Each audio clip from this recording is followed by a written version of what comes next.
You wake before dawn in the season when darkness holds the world longest, when the cold presses against every surface like a living thing, patient and relentless. The air inside the dwelling carries the scent of smoke and spruce boughs, of tanned hides, and the particular warmth that comes from bodies breathing together through the night. You lie still for a moment, feeling the weight of furs across your chest, the gentle pressure that has kept the cold at bay while you slept. Somewhere beyond the curved walls, beyond the carefully banked fire whose embers glow like distant stars, the world waits in temperatures that would steal the life from exposed skin in the span of a few breaths. This is not your first winter in the northern reaches, nor your second. You have learned, slowly and with the patience that survival demands, that cleanliness in this place is not a luxury but a covenant with life itself. The people who have dwelt here for generations beyond counting understand this in their bones, in the muscle memory passed from grandmother to granddaughter, from father to son, in the quiet demonstrations that precede words, in the careful watching that children do before they attempt their first fumbling imitations of adult competence. You rise carefully, mindful not to disturb the others still sleeping in the communal warmth. The movement is practiced now, economical, wasting no heat in unnecessary flourish. Your feet find the floor, not earth but carefully laid boards of split wood, raised slightly to allow air to circulate beneath, to prevent the melting of snow that would seep upward and create dampness, that enemy of warmth and health. Even this detail, which you did not notice in your first weeks here, now speaks to you of the accumulated wisdom that governs every aspect of how one lives when winter stretches across 4 or 5 or 6 months of darkness and cold. The fire needs tending first, always first. You move toward it with the kind of attention that has become second nature, aware that fire is the axis around which all winter life revolves. Not the roaring blazes of autumn celebrations, but the steady, carefully maintained warmth that must be coaxed and preserved, fed but not glutted, watched but not smothered. The coals glow beneath their blanket of ash, and you know without touching that they retain heat from the night, that the careful banking done before sleep has preserved them through the dark hours. You add wood with deliberation. Small pieces first, dry and aged, placed not in a pile but arranged so air can move between them, so flame can find purchase and spread without being starved or choked. This too is hygiene, though perhaps not in the way you once understood the word.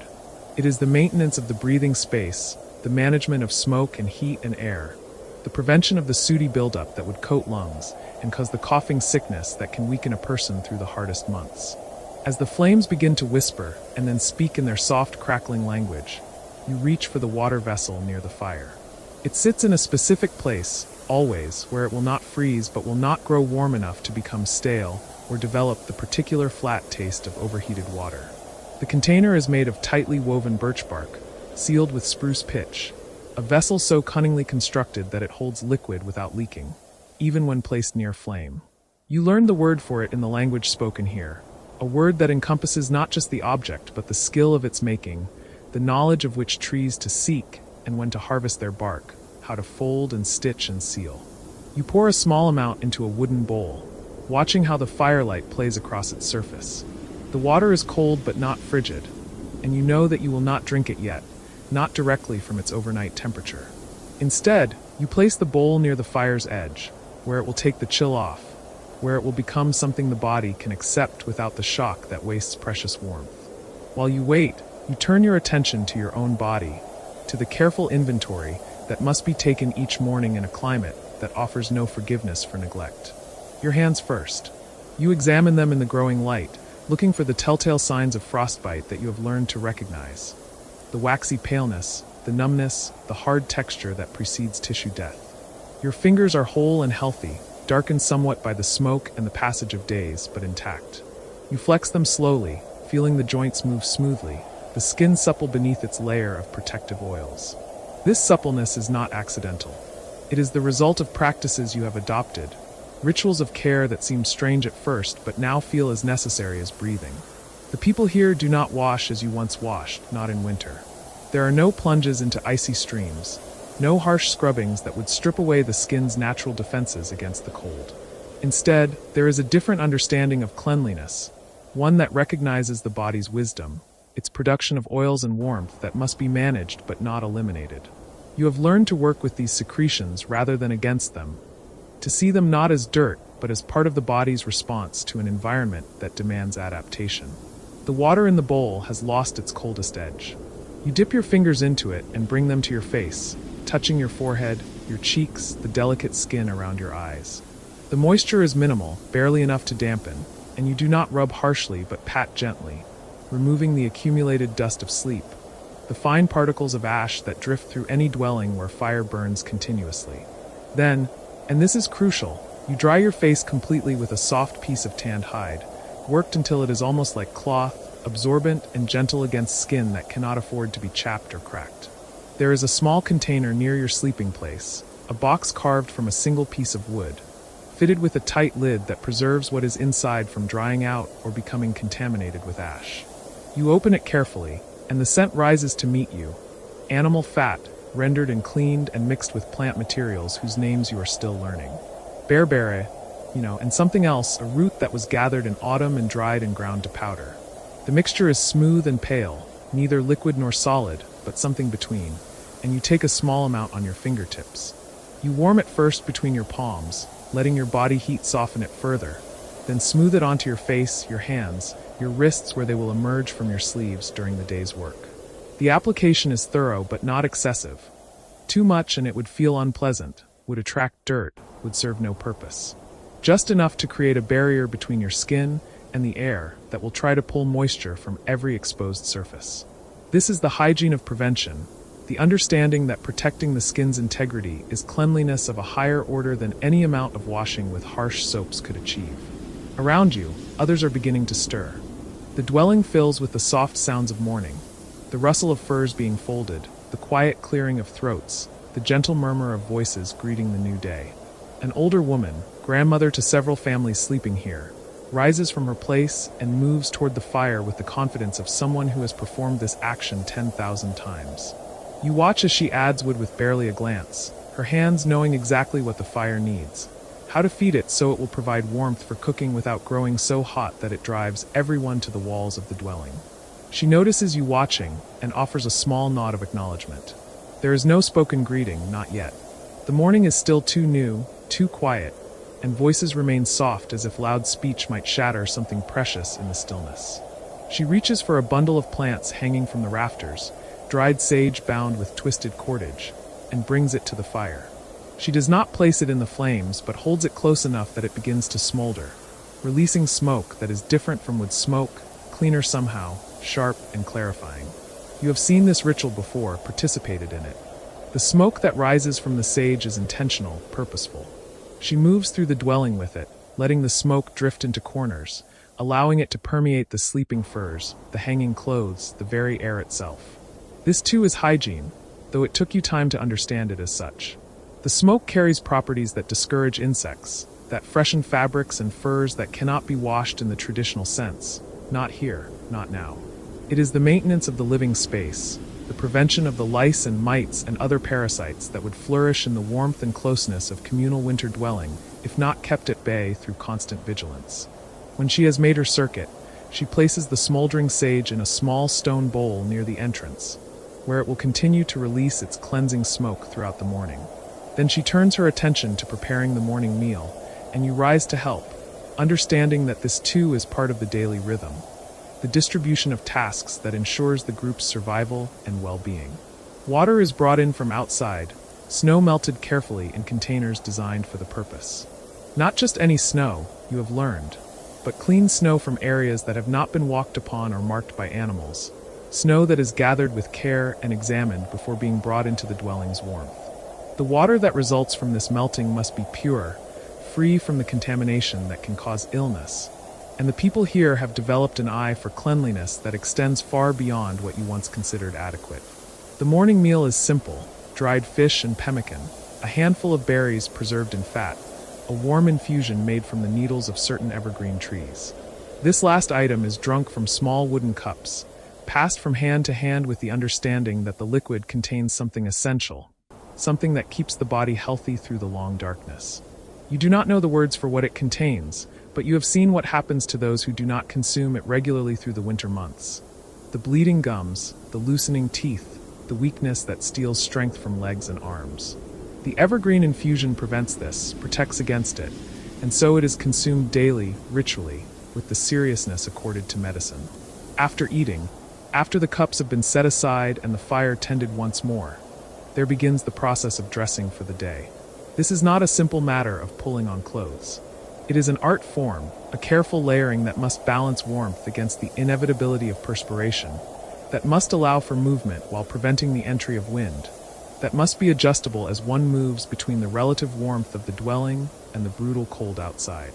You begin with the innermost layer, a garment made from the hide of caribou, worn with the fur against your skin. The hide has been worked until it is soft, pliable, almost weightless, but it holds air between the fur and creates insulation that retains body heat.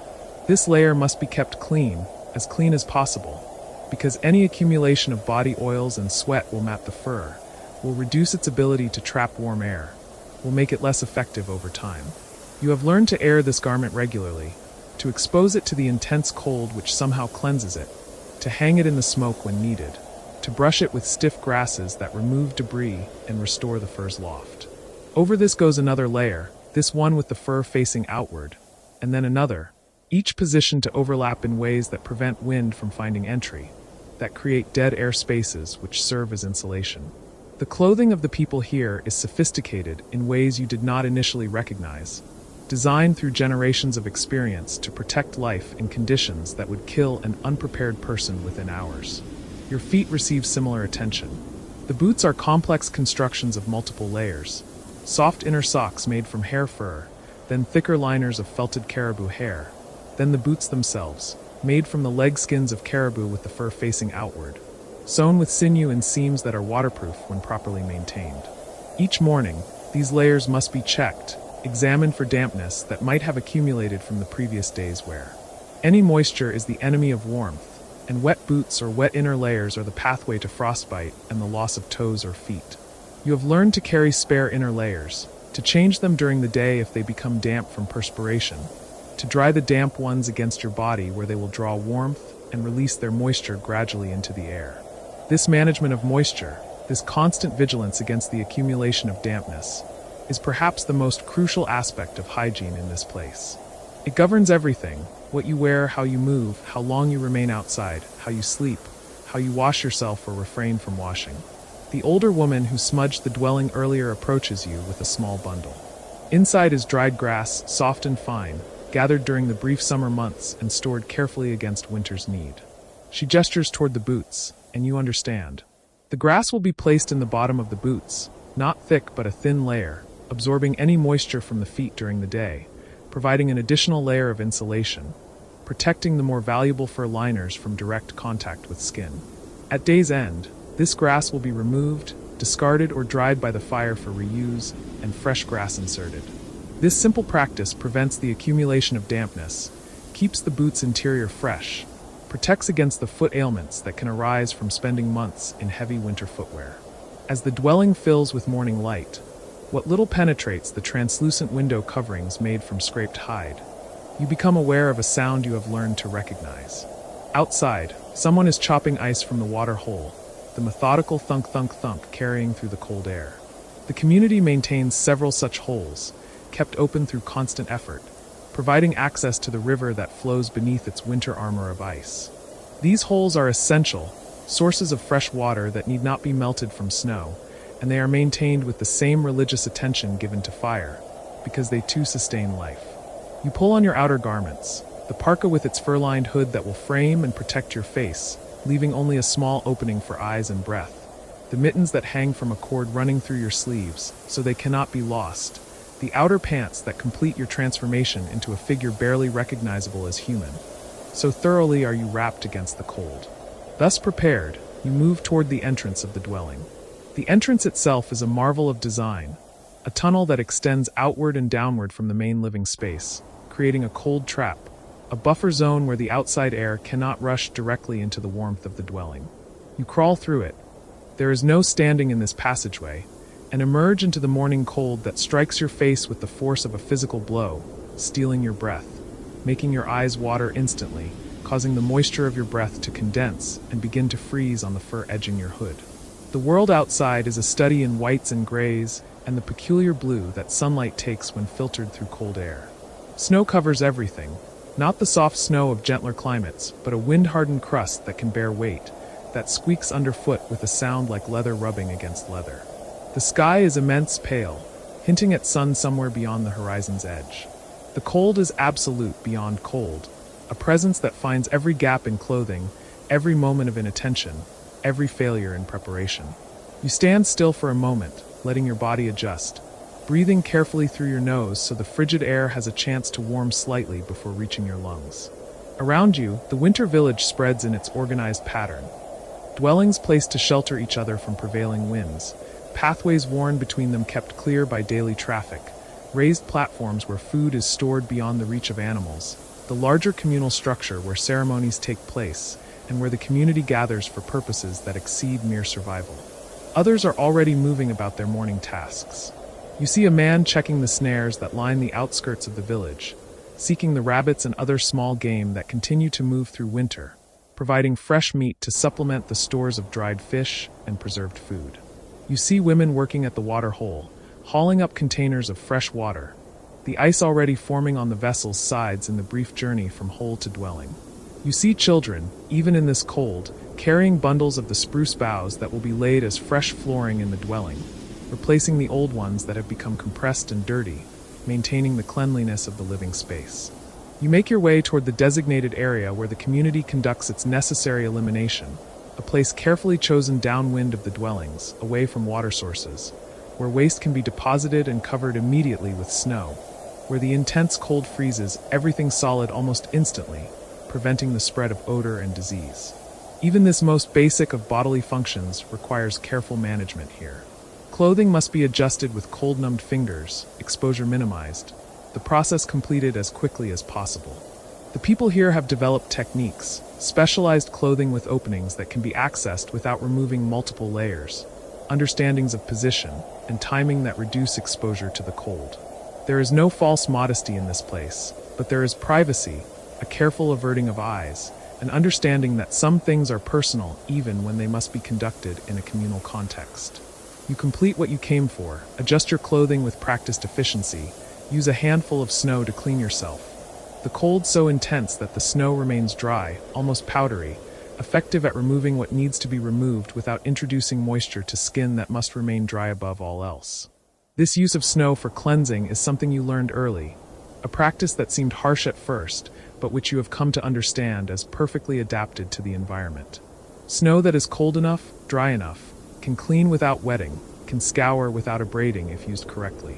The people here use it to clean hands, to wipe faces, to cleanse objects and surfaces, always with the understanding that the snow must then be brushed away completely, that no dampness can be allowed to remain and freeze against skin or fabric. You return toward the dwelling, but before entering, you stop at one of the work areas sheltered from wind by a carefully constructed wall of packed snow. Here, hides are worked, tools are maintained, repairs to clothing and equipment are made during daylight hours when it is possible to see the fine details such work requires. An old man sits here, though old is perhaps relative. He may be 40 or 60, impossible to tell, his face weathered by years of exposure to wind and sun and cold. His hands move with sure precision, working sinew through small holes in a piece of hide, repairing a boot that has split along one seam. He glances up as you approach, nods toward the work spread before him. You understand the invitation, settle yourself nearby, not so close as to invade his space, but close enough to watch, to learn if he chooses to teach. He does not speak, and you do not expect him to.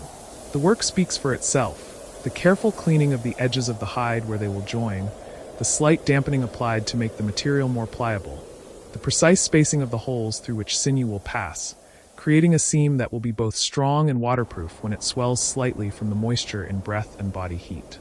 You notice that before he began his repair work, he cleaned his hands thoroughly, rubbing them with snow, and then drying them completely. The materials he works with, the hide, the sinew, must not be contaminated with food oils or other substances that would affect their durability. This fastidiousness about clean hands before working with crucial equipment is another form of hygiene, another recognition that cleanliness serves survival in ways that extend far beyond personal comfort.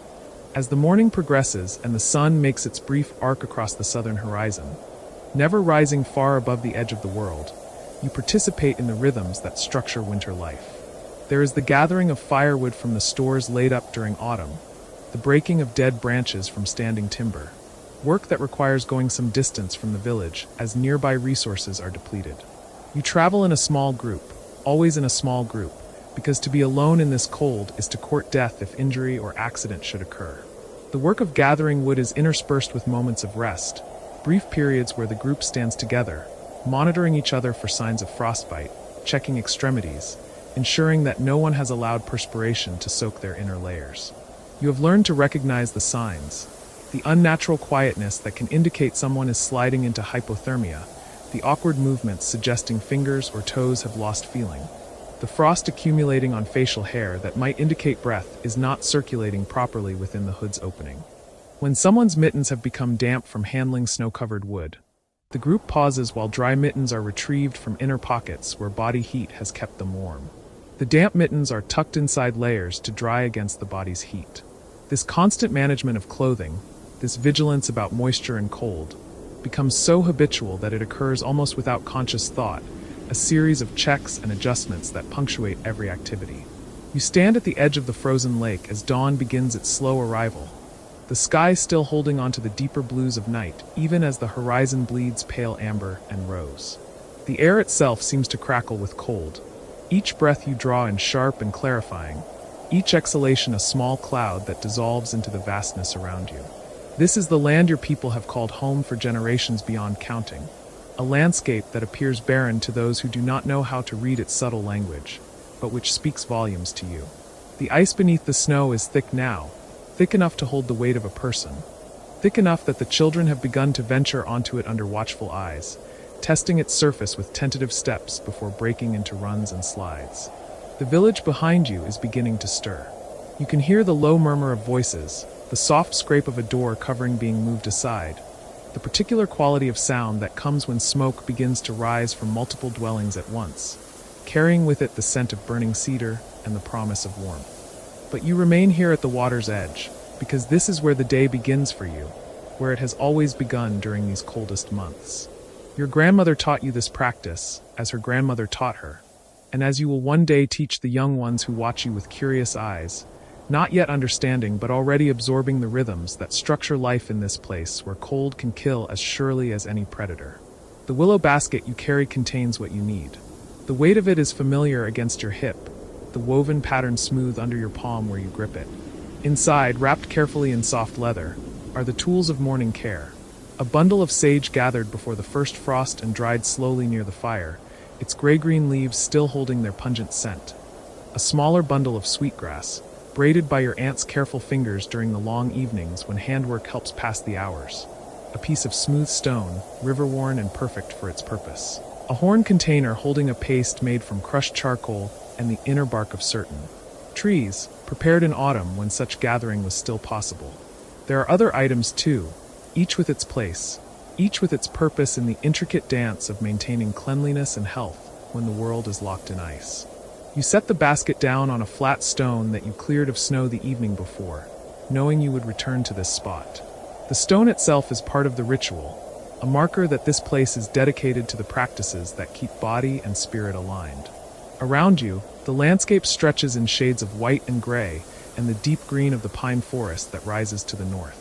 The trees stand patient and ancient, their branches heavy with snow that fell 3 days ago and has not yet been disturbed by wind. In the distance, you can see the smoke from the village rising straight up in the still air, then spreading out as it reaches some invisible threshold where the cold air above meets the slightly warmer currents rising from the earth and the fires of human habitation. The first task is always the same. You kneel beside the hole in the ice, the one that was opened yesterday and has been kept clear by regular attention. A responsibility shared among several members of the community who understand the vital importance of access to water even in the deepest cold. The hole is roughly circular, about the width of your shoulders, and you can see the dark water moving sluggishly beneath, liquid despite the terrible cold because it is water that flows, fed by springs deeper in the lake bed where the earth's warmth keeps it from freezing entirely. This moving water is precious. It is not the same as the water you might chip from the solid ice, which can be melted for drinking and cooking but which lacks something essential, some quality that your people have long recognized, even if the words to explain it in ways that outsiders would understand do not quite exist. You dip your hands into the water. The cold is immediate and absolute, a sensation so intense it borders on pain, but you do not pull back. Instead, you hold your hands beneath the surface, feeling the current move against your palms, feeling the cold penetrate through skin and muscle until it seems to touch the bones themselves.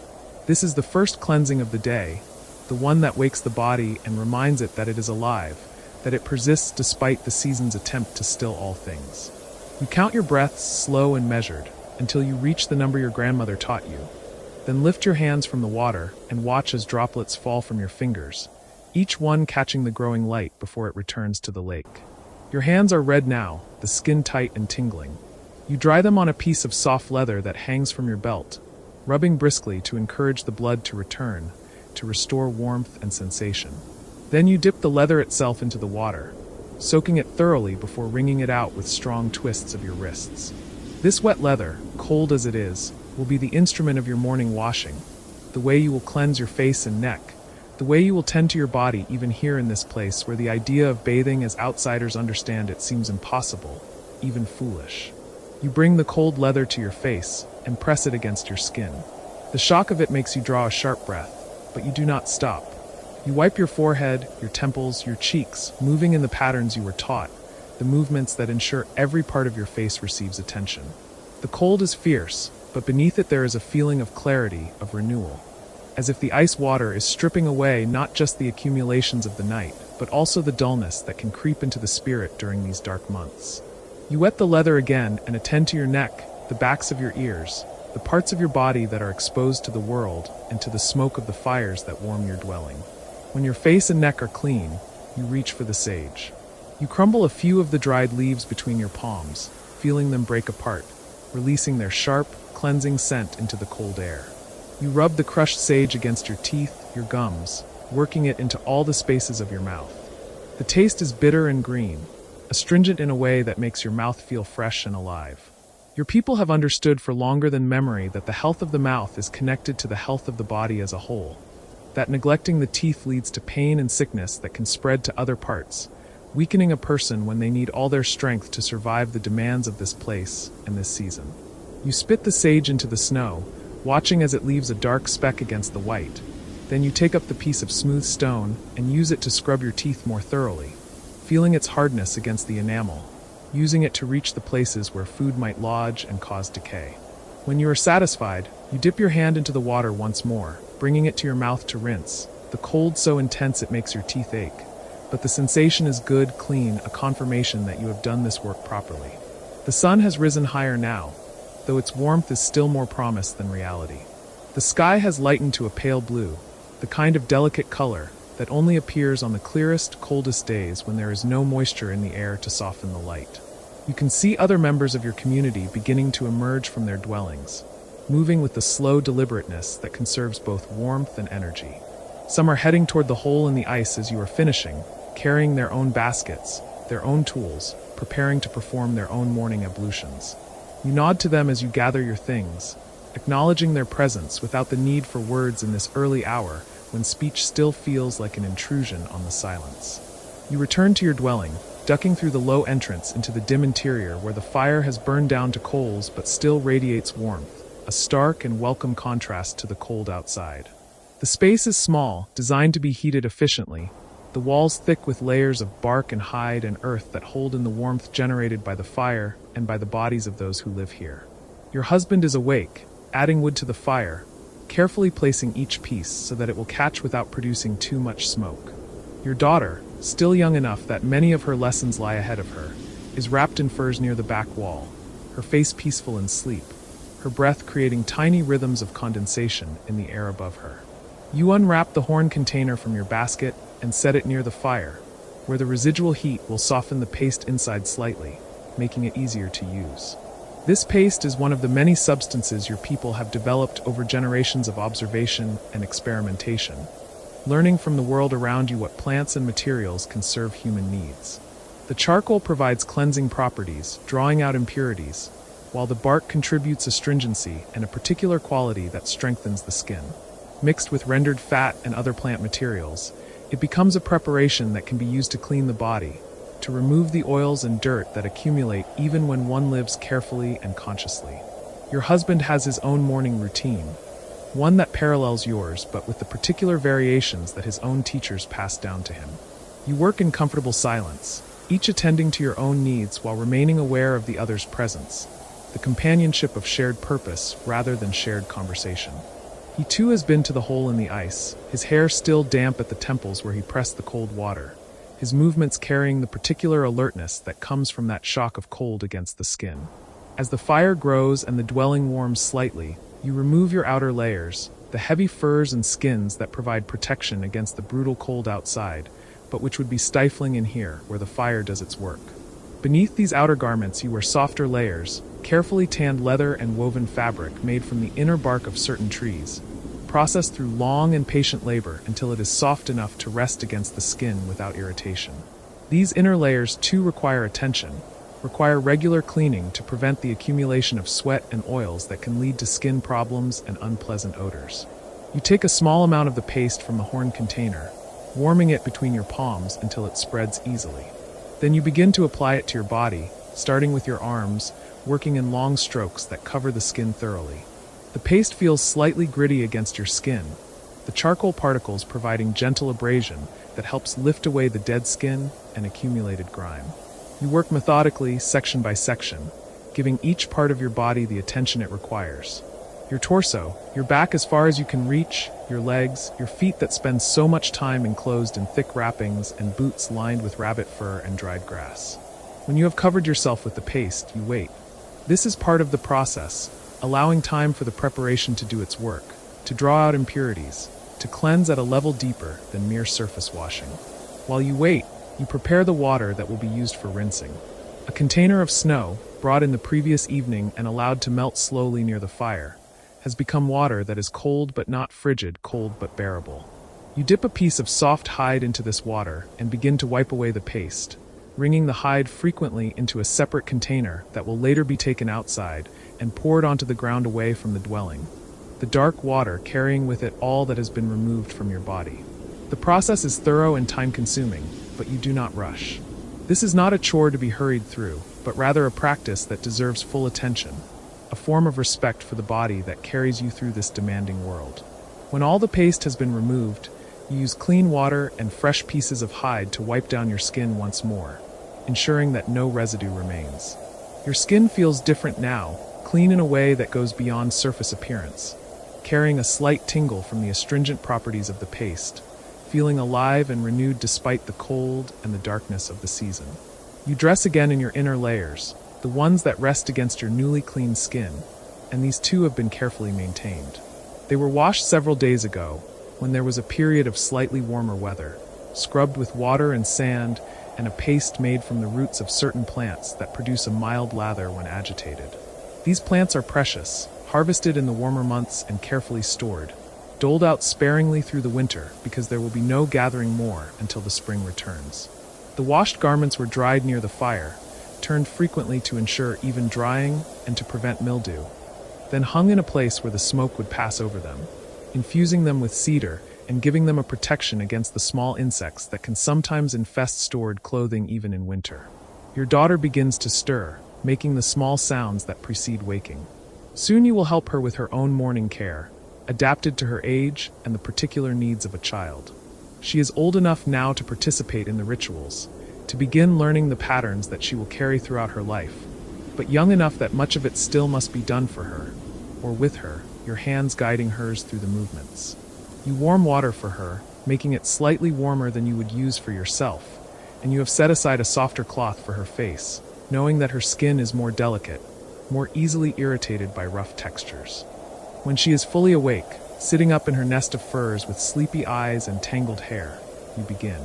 You wipe her face gently with the warm cloth, cleaning away the traces of sleep, and she leans into your touch the way she has since infancy, trusting in your care.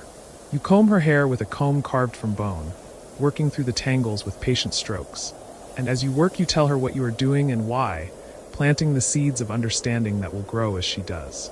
You tell her about cleanliness, about the ways that caring for the body is caring for the spirit, about the connection between health and hygiene that your people have understood since the old times, since the beginning times when the world was young and the first people learned how to live in balance with all things. She watches as you clean her hands, each finger receiving attention, the spaces between the palms and the backs, and she tries to help, her small hands mimicking your movements. You show her how to use the sage for her teeth, letting her taste its bitterness, explaining that this is what keeps teeth strong, what prevents the pain that comes from decay. She makes a face at the taste but does not resist, already learning that some things which are unpleasant in the moment serve important purposes that extend beyond immediate comfort. Outside, the village has come fully to life. You can hear the sounds of daily activity, the voices of people calling to one another, the laughter of children who have finished their morning routines and are now free to play in the snow under the watchful eyes of the elders. There is the sound of wood being chopped, of hides being scraped, of all the work that continues regardless of the season because life demands constant effort, constant attention, constant maintenance. Later, when the sun has reached its highest point, which in this season is still low on the horizon, casting long shadows that make the world seem stretched and strange, you will go with several other women to the sweat lodge. This is a different kind of cleansing, one that serves purposes beyond the physical, though the physical benefits are real and significant. The sweat lodge stands at the edge of the village, a low domed structure covered with layers of hides and earth, its entrance facing the direction from which the sun rises.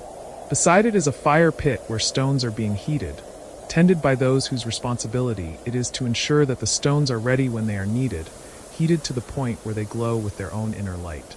The practice of the sweat lodge is ancient, reaching back to times before memory, a practice that has been maintained because of its power, because of what it offers to those who enter with proper respect and intention. In the summer months, the sweat lodge is used frequently, sometimes daily by those who have particular need of its benefits. In winter, the practice continues but requires more preparation, more careful attention to the cold that waits outside, ready to turn sweat-dampened skin into a dangerous condition if one is not careful in the transition from intense heat to frigid air. You enter the sweat lodge with the others, moving in the direction of the sun's travel, each person finding their place in the circle that will form inside the dim interior. The space is small, intimate, designed to hold the heat that will be generated by the stones when they are brought in. The floor is covered with soft boughs and hides, providing some insulation from the cold earth below. The air inside is already warmer than outside, warmed by the bodies of those present and by the residual heat from previous uses. But it is nothing compared to what it will become once the stones are placed in the central pit. The first stones are brought in on wooden poles, carried by those who have the knowledge and the steady hands required for this task. The stones glow red in the dimness, and you can feel the heat radiating from them even before they are lowered into the pit. More stones follow, one after another, until the pit is full of them, until their collective heat has raised the temperature inside the lodge significantly. Then water is poured onto the stones, and steam erupts with a hiss that fills the space, hot and wet and overwhelming. The heat is intense, pressing against your skin, penetrating deep into your muscles and bones. Sweat begins to form immediately, running down your face, your back, your arms. This is the purpose, this release of water from the body, carrying with it toxins and impurities, opening the pores, cleansing at a level that no amount of external washing can achieve. You breathe slowly, carefully, acclimating to the heat, learning once again how to exist in this environment that pushes the body to its limits. Someone begins to sing, a low chant that carries prayers and intentions, and others join in, your voice blending with theirs in harmonies that have been sung in this place and others like it for generations beyond counting. The song is about water, about its power to cleanse and renew, about its necessity for life, about the ways it connects all living things. The words are in the old language, the one that carries meanings that cannot be fully translated into other tongues, the one that holds the accumulated wisdom of your people. More water is poured onto the stones, and another wave of steam fills the lodge. The heat is nearly unbearable now, testing your endurance, demanding that you find the calm center within yourself that can observe discomfort without being overwhelmed by it. This too is part of the practice, this pushing beyond ordinary limits, this willingness to experience intensity as a path to purification and transformation. Time becomes strange in the sweat lodge. Minutes stretch and compress, marked by the rounds of water being poured onto the stones, by the songs that rise and fall, by the prayers that are spoken aloud or held silently in the heart. You are aware of the others around you, their breathing, their presence, the collective experience that binds you together in this moment. but you are also deeply inside yourself, attending to the sensations in your body, the thoughts and feelings that arise in the heat and the darkness. Eventually, when the time is right, the door covering is opened and cool air rushes in, shocking after the intense heat. One by one, the people exit, moving carefully, returning to the world outside the lodge. The cold air against your sweat-dampened skin is intense, but this too is part of the practice, this contrast between hot and cold, this reminder of the body's resilience and adaptability. Some people, the ones who are hardy and experienced, will even take handfuls of snow and rub them against their skin, will plunge briefly into the hole in the ice, seeking that ultimate contrast, that ultimate stimulation of the body's systems. You do not go that far today, but you stand in the cold air, feeling it dry the sweat on your skin, feeling your body adjust and compensate, your blood vessels constricting to preserve heat, your metabolism shifting to generate warmth from within. When you are sufficiently cooled, you return to your dwelling to dress in fresh layers, to complete the cycle of cleansing and renewal that the sweat lodge provides. The afternoon passes in the rhythms of daily work. There are hides to scrape, food to prepare, mending to be done, the endless tasks that sustain life in this place. Your daughter plays nearby, and periodically you call her over to check that she has not gotten too cold, that her wrappings are still secure, that her nose and cheeks show no signs of the frostbite that can creep in so quickly when attention lapses. You teach her as you work, showing her how to use the curved blade to scrape a hide clean, how to judge when it is ready for the next stage of processing, how to store partially completed work so that it will not freeze and become brittle. As evening approaches and the light begins to fail, turning the sky first amber, then deep blue, then black, you return once more to the edge of the frozen lake. This final visit to the water is different from the morning one, quieter, more contemplative. You dip your hands into the cold water, washing them clean of the day's work, and you stand for a moment looking out across the ice to where the forest rises dark against the darkening sky. You think about the continuity of these practices, the way they have been passed down through generations, adapted and refined but never abandoned, always recognized as essential to survival and well-being in this harsh and beautiful land. You think about the knowledge embedded in these rituals, the understanding of the body and its needs, the recognition that cleanliness is not a luxury but a necessity, that maintaining hygiene, even in the most challenging conditions, is part of what it means to live with dignity and respect for oneself and one's community. The stars are beginning to appear, bright and cold and impossibly distant. Your breath forms clouds in the air before you, and you can feel the cold creeping through your layers, reminding you that it is time to return to the fire, to the warmth of your dwelling, to the evening meal and the quiet hours before sleep when stories are told and small tasks are completed by firelight. You turn away from the lake and walk back toward the village, toward the scattered lights of fires glowing through hide walls, toward the sounds of human habitation, toward the place where you belong. Tomorrow will bring another dawn, another trip to the water's edge, another round of the practices that structure your days and keep you healthy and whole. This is the pattern, repeating but never exactly the same, each day bringing its own particular qualities, its own small variations on the eternal themes of survival and care, and the maintenance of balance in a world that is always pressing at the edges of human endurance. The snow crunches beneath your feet with each step, and you are aware of your body moving through space, clean and cared for, ready for whatever tomorrow might bring. This awareness itself is a kind of gratitude, a recognition of the gift of health, of the wisdom of those who came before and figured out how to thrive in this place that seems designed to defeat human habitation. You carry that wisdom in your body now, in the practices you perform without thinking, in the knowledge that has become instinct, in the rituals that connect you to your ancestors and to the generations that will follow. You wake before the village stirs, and the morning carries with it the particular quality of light that arrives only in the deepest months of winter, a pale blue luminescence that seems to originate not from the sun, but from the snow itself. The air inside the dwelling has warmed throughout the night from the bodies sleeping close together and the embers banked carefully in the central fire pit. But you know what waits beyond the hide-covered entrance. You have known since childhood. The cold is not something that surprises you anymore. It is something you prepare for, something you meet deliberately, with intention and respect. You move slowly, allowing your body to adjust to wakefulness. The buffalo robe that covered you during the night still holds the warmth of sleep, and you fold it carefully, smoothing the fur with your palm. Around you, others begin to stir, small sounds of breathing changing rhythm, the rustle of hides, a quiet cough. Your grandmother is already awake. She is always awake before everyone else, and you see her silhouette against the faint glow of the fire as she adds small pieces of dried wood, coaxing the flame back to life. She does not look at you, but you know she is aware of your movement, aware of everything that happens within these walls. You reach for the bundle of sage you prepared the evening before, the leaves dry and fragrant even in the cold. The scent of it, sharp, clean, slightly bitter, fills your nose as you bring it close, and you pass it through the thin smoke rising from the fire. This is the first cleaning, the one that does not touch the skin but prepares the spirit. Your grandmother taught you this when you were still small enough to fit inside her lap, her hands guiding yours as you learned to hold the sage, to let the smoke pass over your face and chest and arms. She told you then that cleanliness begins inside, that the body can be washed but the spirit must be tended with equal care. You set the sage aside and pull on the layers you removed during the night, the inner tunic of soft deerskin, worn smooth from use, then the outer layer of thicker hide, treated with rendered fat to keep the wind from cutting through. You wrap the fur piece around your shoulders, the one your mother made for you 3 winters ago, and you tie it securely at your chest.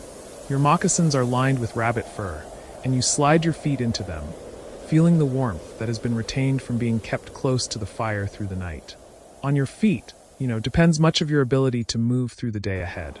Cold feet mean cold blood, and cold blood means slow hands, slow thoughts, a body that cannot respond as it should. Your grandmother speaks now, her voice low and soft, barely more than a murmur. She reminds you to take the scraping stick, the one made from smoothed willow, and the small pouch of dried soaproot that hangs near the entrance. You nod, though she is not looking at you, and you take both items, feeling their familiar weight in your hands.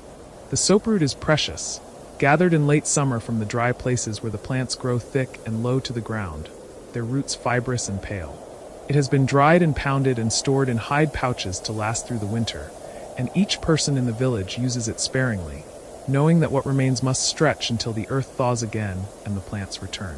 You push aside the heavy hide that covers the entrance and step out into the morning. The cold strikes you immediately, a physical thing that presses against your face and forces the breath from your lungs in a white cloud. You pause, allowing your body to adjust, feeling the shock of temperature settle into something manageable. The sky is clear, and the stars are still visible in the western half of the dome, though the east is beginning to lighten with the pale glow of approaching dawn. The snow beneath your feet crunches softly, the sound muffled by the stillness that wraps around everything. You are not the only one awake. Across the way, you see another figure emerging from a dwelling, moving slowly toward the river. You recognize the shape and gait. It is your cousin, a young man near your own age, and he too carries the tools of morning cleaning.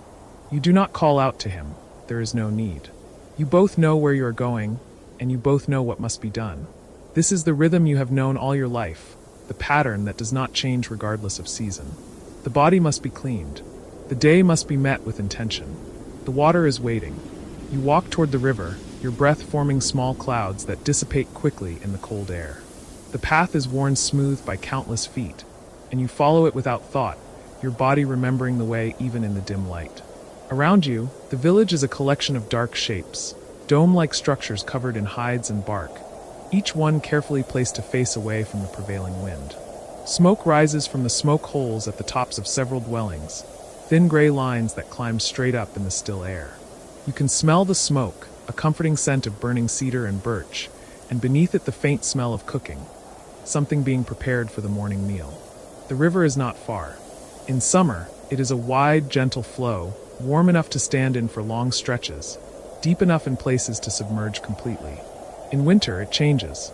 The edges freeze first, ice creeping inward from the banks until only a narrow channel remains open in the center, the water dark and swift, moving too quickly to freeze. The elders have told you that the river never stops, that even in the coldest winters there is always a place where the water flows free, and it is this place that you seek now. You reach the bank and pause, looking down at the water. The channel is perhaps 3 arm lengths across, the surface smooth and black in the early light. Steam rises from it, faint wisps that curl and vanish almost immediately. The water is warmer than the air, not warm, but less cold, fed by springs that run deep beneath the earth where the frost cannot reach. You know that immersion will be a shock, that the cold will steal your breath and make your heart race, but you also know that it will pass, that your body will adjust, that the cleaning will leave you clear-headed and ready for the day. You remove the fur from your shoulders and fold it carefully, placing it on a flat stone well back from the water's edge where it will not get wet. You untie the outer tunic and pull it over your head, then the inner one, until you stand in only your breechcloth and moccasins. The air against your skin is brutal, and you do not linger. You remove the moccasins, placing them beside the folded furs, and you take the scraping stick and the pouch of soaproot in your hands. You step forward onto the ice at the river's edge. It is thick and solid, and it holds your weight without complaint. You move quickly now, not running but walking with purpose, until you reach the place where the ice ends and the open water begins. You do not hesitate. Hesitation makes it harder. You step down into the water, and the cold surrounds your feet and ankles like a living thing, like teeth closing around your legs. You take another step, and the water reaches your knees, and you gasp despite yourself, the cold so intense it feels like burning. You lower yourself into the water until you are submerged to your waist, and the shock of it forces a sound from your throat, a sharp exhalation, almost a cry. Your heart pounds in your chest, and your skin feels as though it is shrinking, pulling tight against your bones. You force yourself to breathe slowly, deeply, pulling the cold air into your lungs and releasing it in controlled clouds. The water moves around you, tugging gently at your legs, and you can feel the current, the life of the river, even in this frozen season. You open the pouch of soaproot and take a small amount, wetting it in the river. It softens immediately, becoming slippery and slightly foamy in your hands. You rub it against your arms, your chest, your neck, working it into your skin with firm, deliberate motions. The scent of it rises, earthy, faintly sweet, clean. You use the scraping stick to work at the places where dirt and oil have accumulated, running the smooth edge along your forearms, your shoulders, the back of your neck. The stick does not cut.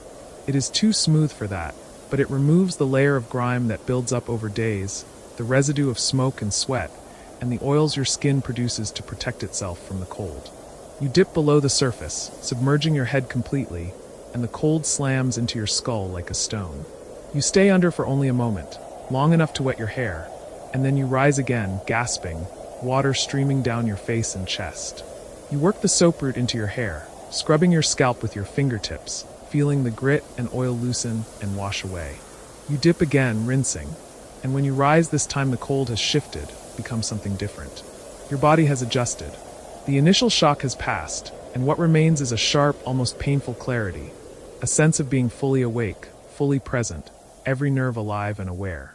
You finish quickly, scrubbing your legs, your feet, the places where sweat and warmth collect. You rinse the soaproot from your skin, and then you wade back toward the ice, your legs heavy and slow in the water.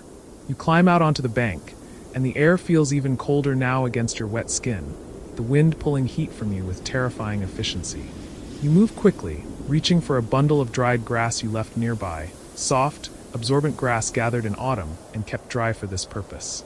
You rub it over your skin, absorbing the water, and then you pull on the inner tunic, the outer tunic, the fur.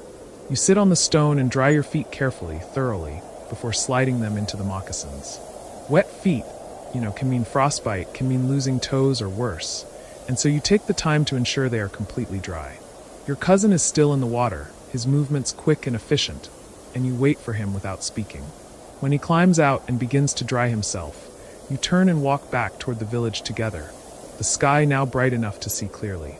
You do not speak of the cold, do not comment on the difficulty. There is nothing to say. This is what is done. This is what has always been done. Back at the dwelling, your grandmother has prepared a bowl of warm tea made from cedar boughs and dried berries. She hands it to you without a word, and you wrap your hands around the bowl, feeling the heat seep into your fingers.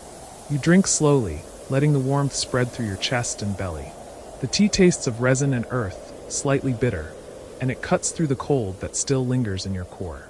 Around you, others are waking fully now, and the dwelling fills with the quiet sounds of morning, soft conversation, the clink of tools being gathered, the crackle of the fire as more wood is added.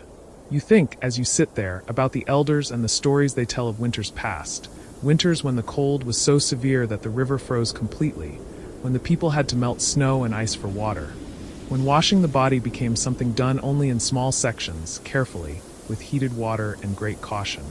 You think about the knowledge that has been passed down generation to generation, about how to stay clean when the world itself seems designed to make it impossible. You think about the importance of it, not just the physical cleanliness, but the ritual of it, the discipline, the way it sets the tone for the day ahead. Your grandmother speaks again, this time loud enough for everyone to hear.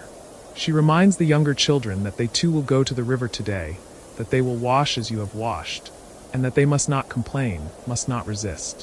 One of the small ones, a boy perhaps 5 or 6 winters old, whimpers slightly, and his mother shushes him gently, reminding him that the cold makes you strong, that the water makes you clean, that this is the way of the people.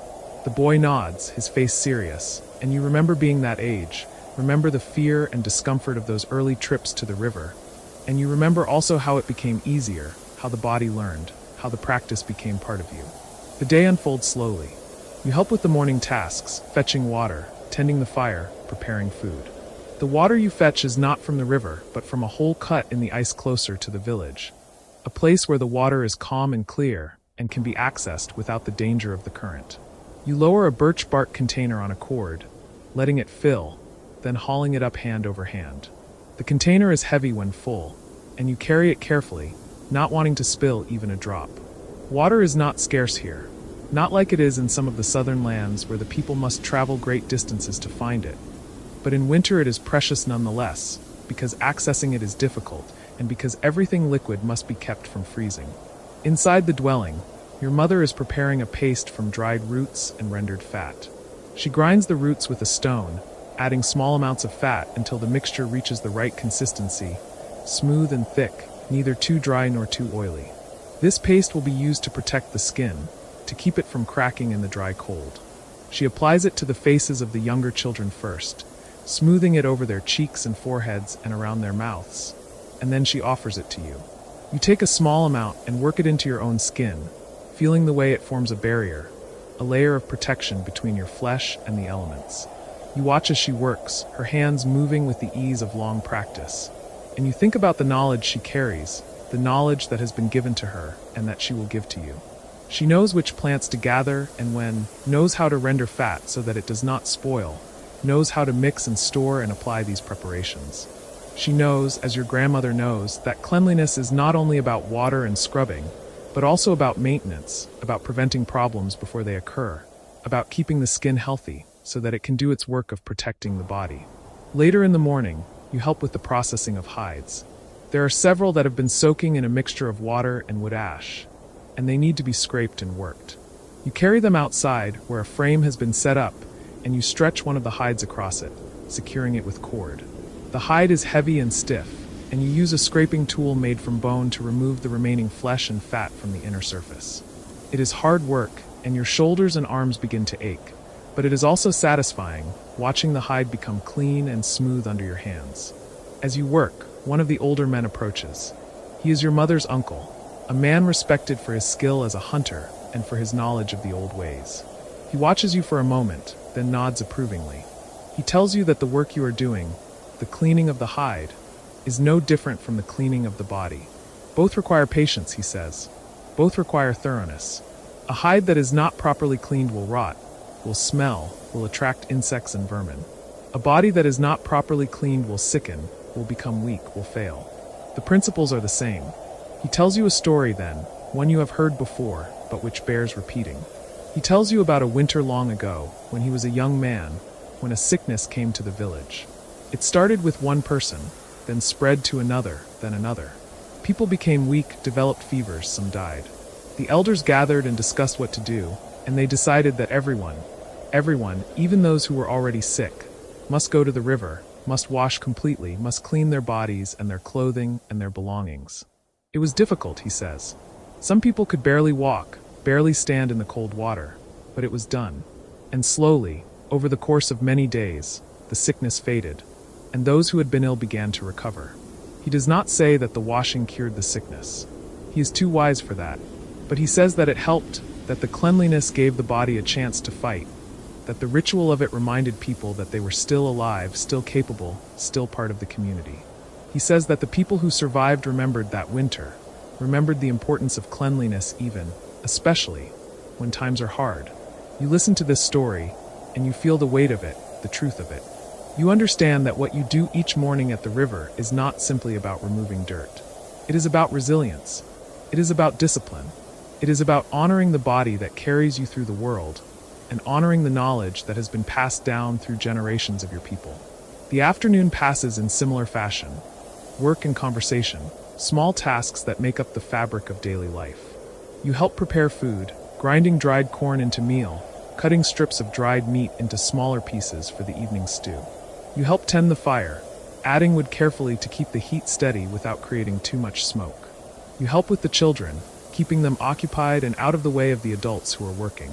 All of this is done with a quiet rhythm, a sense of cooperation and shared purpose that requires no discussion. As the light begins to fade, you go outside again, this time to gather more wood. The forest is not far, and you take a sled made from bent saplings and rawhide, pulling it behind you through the snow. The cold has deepened with the coming of evening, and your breath forms thick clouds that hang in the air. You move among the trees, selecting fallen branches that are dry enough to burn well, avoiding those that are too green or too rotten. You load the sled carefully, balancing the weight, and when it is full you begin the slow walk back to the village. The sky is a deep blue now, darkening toward indigo, and the first stars are appearing in the east. You can see the smoke rising from the village, thin gray columns that merge with the twilight. You can hear, faintly, the sound of voices, someone singing, a child laughing, the low murmur of conversation.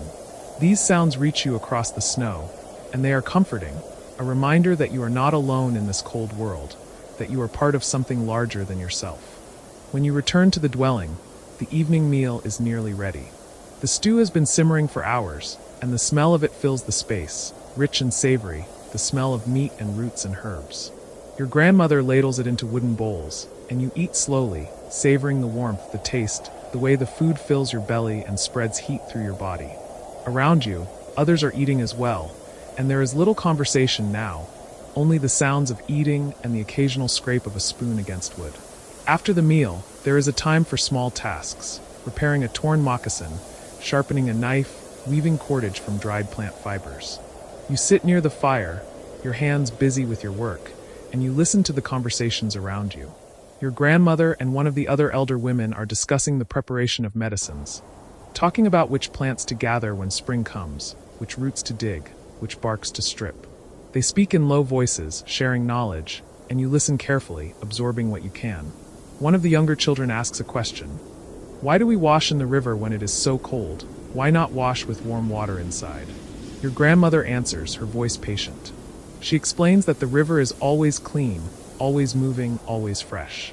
Water that sits in a container, she says, becomes still, and still water can carry sickness.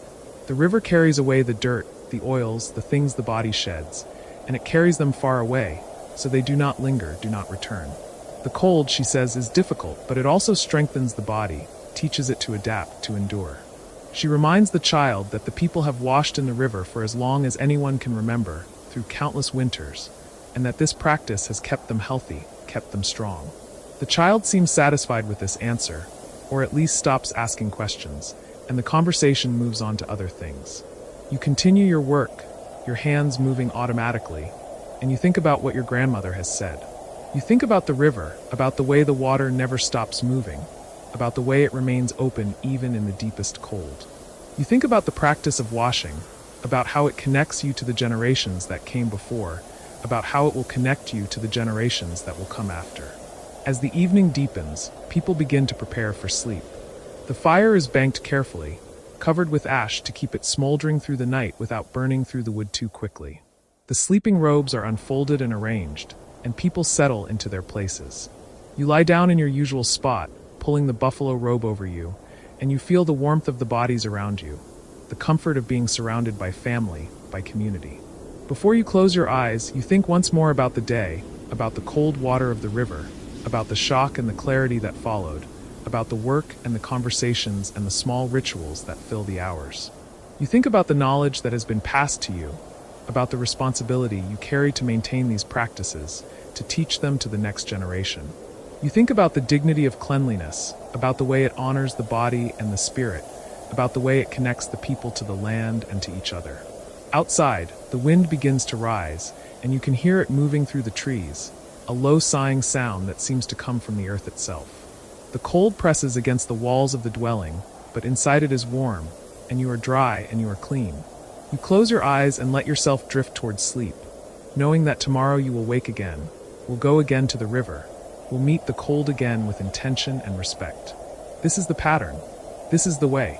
This is what it means to be a person living deliberately in a world that demands everything, and in return offers the possibility of strength, of health, of connection that runs deeper than words. The darkness deepens and sleep comes, and the village settles into the quiet rhythm of the winter night. Each person wrapped in their robes, each fire burning low but steady, each breath a small cloud of warmth in the cold air. And somewhere beyond the dwelling, beyond the village, the river continues to flow, dark and swift and eternal, carrying away all that is no longer needed, making space for what will come with the morning. You wake before dawn, and the darkness inside the winter lodge feels absolute, dense as river stone. The fire has burned down to embers that pulse faintly, casting no real light, only the memory of warmth against your closed eyelids. Outside, the wind has changed. It no longer howls or batters the hide walls. Instead, it moves with a low, continuous whisper, the kind that speaks of deep cold settling in, the kind that will not lift for days. You lie still beneath the layered furs, feeling the rhythm of breath beside you. Your grandmother to one side, your cousin to the other, and you understand without needing to look that this day will demand more of you than yesterday did. The morning routine begins as it always does, in silence and slowness. You ease yourself from beneath the weight of bison and elk hides, careful not to disturb the warmth pocket you've inhabited through the night. The air inside the lodge is cold enough that your breath becomes visible the moment you sit upright, small clouds forming and dissolving in the near darkness. Your skin prickles, tightens. You reach for the deerskin tunic you folded carefully beside your sleeping place, and you draw it over your body with movements that have become ceremonial through repetition. The leather is cold at first, stiff from the night air, but your body heat begins to soften it almost immediately. Your grandmother is already moving. You hear her rather than see her, the soft shuffle of her feet across packed earth, the quiet rustle of her clothing, the small exhalation she makes as she bends to feed the fire. She does not speak. There is no need. You know what must be done, and you know the order in which it must happen. These winter mornings have taught you that survival is a series of small, deliberate acts performed without haste, without complaint. The fire accepts the kindling she offers. Yellow light blooms slowly, revealing the interior of the lodge in increments. The bundles of dried herbs hanging from support poles, the stack of firewood against the western wall, the water bladders suspended from rawhide thongs, the sleeping forms of others still beneath their furs. The light catches your grandmother's face, and you see the lines there, deep and intricate as river systems, each one earned through decades of winters like this one. She glances at you, nods once. You rise and join her by the fire. She hands you a small wooden bowl. Inside is a mixture you helped prepare 2 days ago, rendered fat combined with the powdered inner bark of cottonwood, a paste that smells faintly sweet, faintly green, even in the dead of winter. You dip 2 fingers into the mixture and begin to apply it to your face, starting at your forehead, working down across your cheeks, your nose, your chin. The paste is cool and slightly grainy, but it spreads smoothly, forming a thin protective layer against the wind that will try to strip moisture from your skin the moment you step outside. Your grandmother does the same, her movements practiced and efficient. She has been doing this since she was younger than you are now, since her own grandmother showed her how, in a winter lodge much like this one, in a time before you were born. When your face is covered, you move to your hands. The skin there is already dry, the knuckles crack despite your efforts. You work the paste into every crevice, every line, paying special attention to the places where the skin has begun to split. The fat will seal the cracks, will hold moisture in, will keep the cold from burrowing deeper. This is not vanity. This is maintenance. This is the difference between hands that can work and hands that cannot, between skin that heals and skin that festers. Your cousin stirs beneath her furs, then emerges, her hair wild around her face, her eyes still heavy with sleep. She sees what you are doing and reaches for her own bowl without a word. The 3 of you sit together in the firelight, tending to your bodies with the seriousness of craftspeople tending to essential tools. Because that is what your bodies are, tools that must be kept in working order if you are to see spring again. Outside, the village is beginning to wake. You hear the muffled sounds of other families stirring in their lodges. Low voices, the scrape of a door flap being pulled aside, the distant bark of a dog. The world is still more dark than light, but there is a quality to the darkness now that suggests dawn is approaching, even if you cannot yet see evidence of it in the sky. Your grandmother stands and moves to the water bladders. She selects one, tests its weight, then brings it to the fire. The water inside is cold but not frozen. The lodge's interior warmth has kept it liquid, though just barely. She pours a small amount into a shallow stone bowl and sets it near the flames to take the edge off the chill. While the water warms, she retrieves a bundle of sage from the herbs hanging overhead. The leaves are dried, brittle gray-green. She crumbles a few into her palm, then adds them to the warming water. The scent rises almost immediately, sharp and cleansing, a smell that seems to cut through the staleness of the lodge's recycled air. You watch her hands as she works. They are gnarled, the joints swollen, but they move with absolute certainty. She has performed these actions thousands upon thousands of times. There is no hesitation, no wasted motion. When the water has warmed sufficiently, not hot, but no longer painfully cold, she dips a square of soft hide into it, wrings it out, and begins to wash. She starts with her face, wiping away the night's accumulation of sweat and oil, the residue of sleep. The movements are methodical, thorough. She washes behind her ears, along the sides of her neck, under her chin. Then she dips the cloth again and washes her hands, each finger individually, the webbing between them, the broad expanse of her palms. You follow her example, using your own cloth, your own portion of the sage-scented water. The warmth against your skin is startling, almost shocking after the cold of waking. You feel your pores open, feel something tight in your face begin to relax. This small act of washing, performed in near silence by firelight, feels both practical and sacred. You are cleansing yourself, yes, but you are also marking the transition from sleep to wakefulness, from night to day, from one state of being to another. Your cousin washes as well, and the three of you work in a rhythm that has no need of coordination because it has been learned through repetition, through observation, through years of winter mornings exactly like this one. When you have finished with your face and hands, your grandmother hands you a comb carved from bone. You begin to work it through your hair, starting at the ends, moving upward toward the scalp, patient with the tangles. Your grandmother braids your cousin's hair while you work on your own, her fingers moving with a speed that seems impossible given their stiffness. And when your cousin's braids are finished, she turns to you and begins to braid yours. The fire has grown stronger now, the flames taller, the light more robust. You can see the interior of the lodge clearly, every tool in its place, every person engaged in their morning preparations. Your uncle has risen and is checking his snares, coiling them carefully, examining each knot.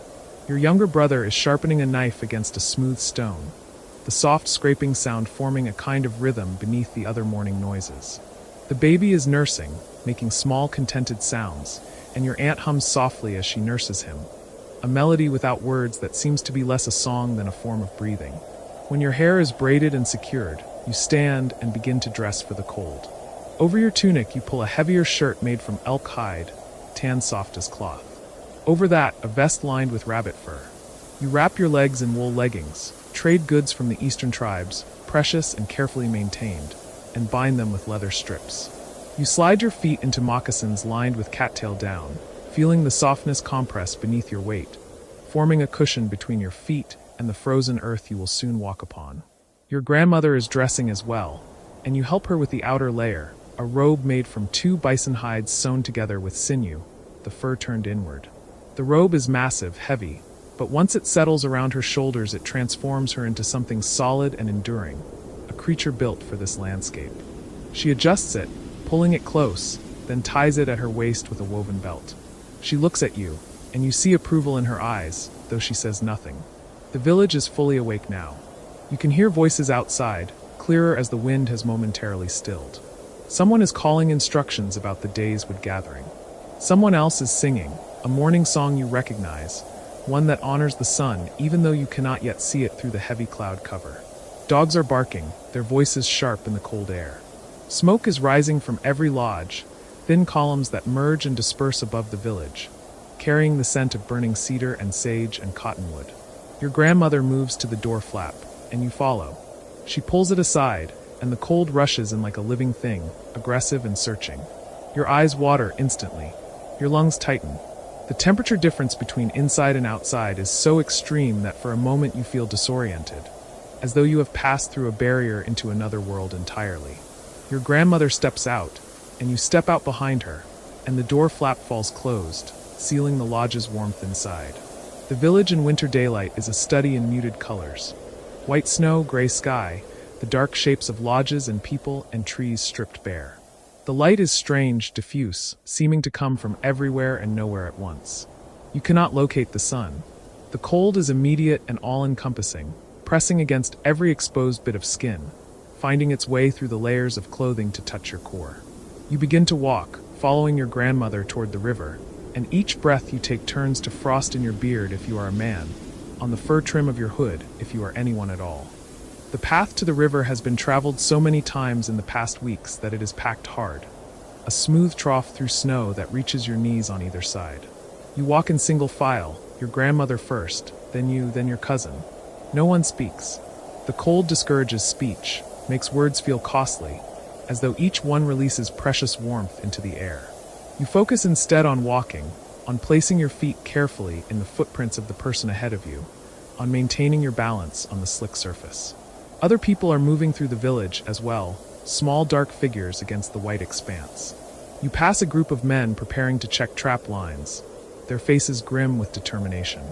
You pass an older woman carrying firewood, the load strapped to her back with a tump line across her forehead, her breath coming in steady clouds. You pass children who are being taught to walk in snowshoes, their movements still awkward, their instructor patient and calm. Everyone you see is engaged in work, in the essential labor of winter survival, and everyone moves with a deliberateness that speaks to the seriousness of the season. The river is partially frozen. Ice is formed along the banks and in the shallows, thick and white and solid enough to support your weight. But in the center, where the current runs strongest, the water still flows black and quick, studded with fragments of ice that tumble and spin in the current. The open water steams in the cold air, vapor rising in ghostly columns that drift and dissolve. The sound of the water is constant, a low rushing that you feel as much as hear, a presence that has been with you every day of this winter, reassurance that despite the cold, despite the snow, despite the hardness of everything, life continues to move. Your grandmother kneels at the river's edge, at a place where the ice has been cut away to create access to the water below. She has brought a leather bucket, and she lowers it carefully into the current, letting it fill, then hauling it up with both hands. The effort is visible in her face, in the tension of her shoulders, but she does not falter. She sets the bucket down in the snow, and you and your cousin kneel beside her. The water is so cold it hurts to touch. You dip your hands in anyway, cupping the water, bringing it to your face, washing away the protective paste you applied earlier, washing away the morning's first accumulation of wind-borne grit and ice crystals. The cold is shocking, almost violent, but you do not pull away. You wash your face thoroughly, scrubbing with your palms, feeling your skin come alive under the abrasion of cold water and friction. When you are finished, your face feels raw, awake, intensely present. You dry yourself with a cloth you brought for this purpose, pressing it against your skin, absorbing the water before it can freeze. Your grandmother washes as well, and your cousin, and the three of you kneel together at the river's edge, performing this act that is both necessary and symbolic. You are cleansing yourselves, yes, but you are also acknowledging the river, honoring the water that sustains you even in the heart of winter. The river does not care whether you honor it or not. It will flow regardless, but you care, and the act of caring, of bending your body to the cold and the water, matters in ways that you do not need to articulate to understand. When the washing is complete, you help your grandmother to her feet. She is stiff from kneeling, her movements careful, but once she is upright she stands strong, the bison robe wrapped close around her. She looks at the river for a long moment, her eyes distant, and you wonder what she is thinking, what memories this place holds for her. Then she turns and begins the walk back to the village, and you follow, the bucket now empty, swinging slightly at her side. The village is busier now, fully engaged in the day's work. Smoke rises from a communal fire where several women are melting snow in large clay pots, creating water for cooking and washing. Men are gathered near the horse enclosure, discussing which animals need attention, which are showing signs of weakness. Children are carrying armloads of cattail stalks to the lodges, fuel for smaller fires, insulation for cold spots in the walls. Everyone moves with purpose, with a kind of focused calm that you have come to recognize as the emotional signature of deep winter. No panic, no haste, just steady, relentless work. Your grandmother leads you not back to your lodge, but toward the sweat lodge at the village's southern edge. The structure is smaller than the residential lodges, dome-shaped, covered in layers of hide and packed earth for insulation. A fire burns outside it, tended by an elderly man you know as Many Winters, a keeper of stories and songs. He nods as you approach, his face impassive, his eyes knowing. The fire is large, and within it, stones are heating, river stones, carefully selected for their ability to withstand extreme temperature changes without shattering. The Sweat Lodge is a winter refuge, a place where you can cleanse yourself more thoroughly than any amount of cold water will allow. You have been coming here throughout the winter, whenever the cold has settled too deep in your bones, whenever you have felt the accumulation of days without true warmth beginning to weigh on your spirit. The practice is ancient, older than memory, and it serves purposes both physical and spiritual. It cleans the skin, opens the pores, allows the body to sweat out impurities, but it also provides a space for prayer, for reflection, for the quiet internal work that winter demands. Many Winters uses a forked stick to roll one of the heated stones from the fire. The stone glows red, pulsing with heat, radiating warmth you can feel even from several feet away. He maneuvers it carefully toward the Sweat Lodge's entrance, then rolls it inside. You hear it settle into the shallow pit that has been dug at the structure's center. He repeats the process, adding stone after stone, until 6 are glowing in the lodge's dark interior. Your grandmother enters first, bending low to pass through the small entrance, disappearing into the darkness. Your cousin follows, then you. Inside, the heat is already intense, a wall of warmth that stops you in your tracks. After the cold outside, the contrast is almost painful. Your skin prickles. Your lungs struggle to adjust. You move carefully to your place along the curved wall, sitting cross-legged on a mat of woven grass. Your eyes begin to adjust to the dimness. The stones cast a faint red light, barely enough to see by, but sufficient to reveal the shapes of the other women seated around the circle. Your grandmother, your cousin, your aunt, 2 other women from neighboring lodges. Many Winters enters last, carrying a bucket of water and a bundle of sage. He settles near the entrance, his movements slow and ritualized. He dips a branch into the water, then flicks it toward the stones. The water strikes the glowing rocks and instantly vaporizes, releasing a cloud of steam that billows upward, filling the lodge, enveloping you in wet heat. The temperature spikes immediately. Sweat breaks out across your body, soaking through your undershirt, dripping down your face, your back, your legs. The heat is overwhelming at first, almost unbearable. You focus on your breathing, keeping it slow and steady, in through your nose, out through your mouth. Your grandmother's voice rises beside you, speaking words in the old language, words of thanks, of acknowledgement, of prayer. Her voice is low and rhythmic, and the other women join in, creating a layered sound that vibrates through the small space.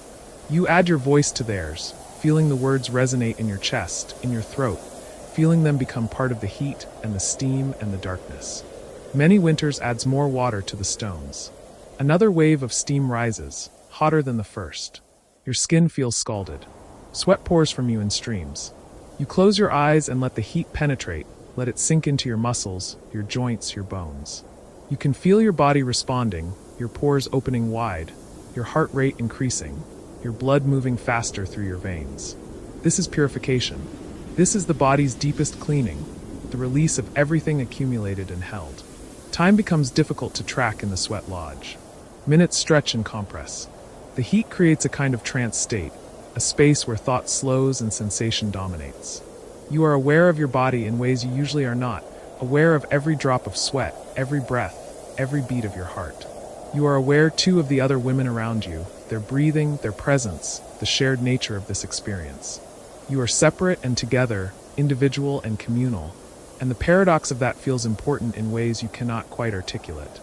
Many Winters begins to sing, his voice cracking with age but still strong, still certain. The song is about water, about cold, about endurance. The words speak of the first people who came to this land, who learned to live with winter, who discovered through trial and error and loss what the body needs to survive. The song speaks of cleanliness as a form of respect. Respect for yourself, for your people, for the spirits that watch over you. It speaks of the river as a teacher, of snow as a gift, of cold as a challenge that sharpens and strengthens. You listen to the song, letting it wash over you like the steam, letting it enter you. The heat has moved past discomfort into something else, something almost peaceful. Your body has surrendered to it, has stopped fighting, has accepted this temporary transformation. You are liquid, flowing, dissolved in heat and darkness and communal breath. When the song ends, silence fills the lodge. The silence is thick, tangible, a presence in itself. You sit in it, breathing, sweating, existing in a state of pure being that requires nothing from you except that you remain present. This is the gift of the Sweat Lodge, this suspension of the world's demands, this brief interlude where survival does not require constant action, where simply sitting in heat and darkness is enough. Many winters eventually breaks the silence with a single word, a signal that the session is ending. He pushes aside the door flap, and cold air rushes in, mixing with the steam, creating swirling patterns of heat and cold that make you gasp. The contrast is extraordinary. Your body, so recently engulfed in warmth, now meets the winter air, and every nerve ending registers the shock. You begin to move toward the entrance, crawling on hands and knees, emerging into daylight that seems impossibly bright after the lodge's darkness. The cold hits you like a physical blow. Steam rises from your body in visible waves. Your wet clothes cling to your skin, already beginning to freeze.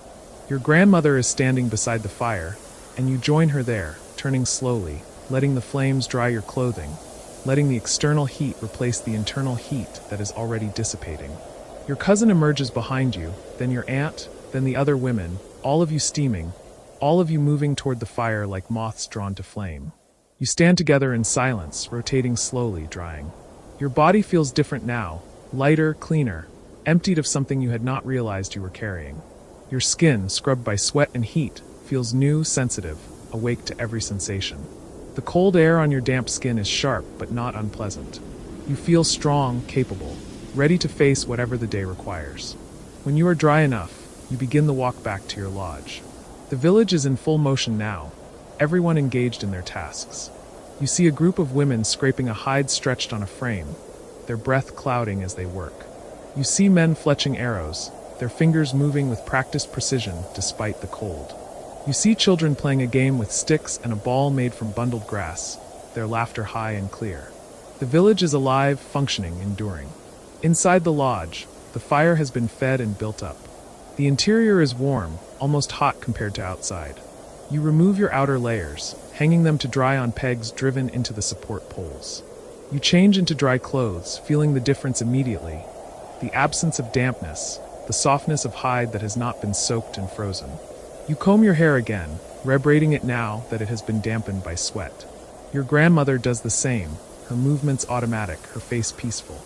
The morning has been consumed by hygiene, by the care and maintenance of the body, and yet it does not feel like wasted time. It feels instead like essential work, like the foundation upon which everything else rests. You cannot hunt if your body is failing. You cannot gather if your hands are too damaged to grip. You cannot care for others if you have not first cared for yourself. This is not selfishness. This is pragmatism. This is survival. A meal is prepared, dried meat softened in hot water, pemmican mixed with dried berries, tea made from pine needles. You eat slowly, savoring each bite, aware of the fuel your body needs, aware of the work that still lies ahead. Your grandmother tells a story as you eat, her voice low and rhythmic. A story about a winter long ago when the snow came early and stayed late, when food ran short and people had to make hard choices. The story is not cheerful, but it is not despairing either. It is simply true, a reminder that winter has always been hard, that people have always found ways to endure. When the meal is finished, you help clean the bowls and utensils, scrubbing them with snow brought in from outside, wiping them dry with soft hide cloths, stacking them neatly in their storage place. Your grandmother inspects your work, nods her approval, then moves to her own tasks. She is sorting through baskets of dried plants, checking for mold, for insect damage, for any sign that the winter stores are degrading.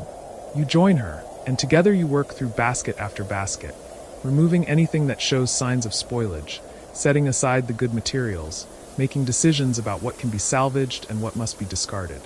The work is quiet, repetitive, meditative. Your hands move through dried leaves and roots and bark, touching, assessing, sorting. Your grandmother occasionally comments on a particular plant, reminding you of its uses, its preparation, its importance. You listen and remember, adding to the vast internal catalog of knowledge you have been building your entire life. This knowledge is not written down. It exists only in memory, passed from one generation to the next through stories and demonstrations and repetition. Your grandmother learned from her grandmother, who learned from hers, backward through time to the first people who stood in this valley and studied these plants and discovered through experimentation what would heal and what would harm. By midday, the light through the smoke hole has shifted, becoming slightly brighter, though the sky remains overcast. Your uncle and the other men return from checking traps, bringing with them 3 rabbits and a marten. The animals are fresh killed, still warm, and the work of processing them begins immediately. You and your cousin are given the task of skinning the rabbits, and you carry them to a cleared area near the fire where the light is good. The work requires care and attention. You make the first cut, sliding your knife through the fur at the rabbit's hind legs, then begin to peel the skin away from the flesh beneath. The membrane between skin and muscle is thin, translucent, and you work slowly to avoid tearing it. The pelt is valuable. It will be tanned and used for lining, for warmth, for trade. Waste is not acceptable. Every part of the animal must be used, must be honored through use. As you work, you talk quietly with your cousin.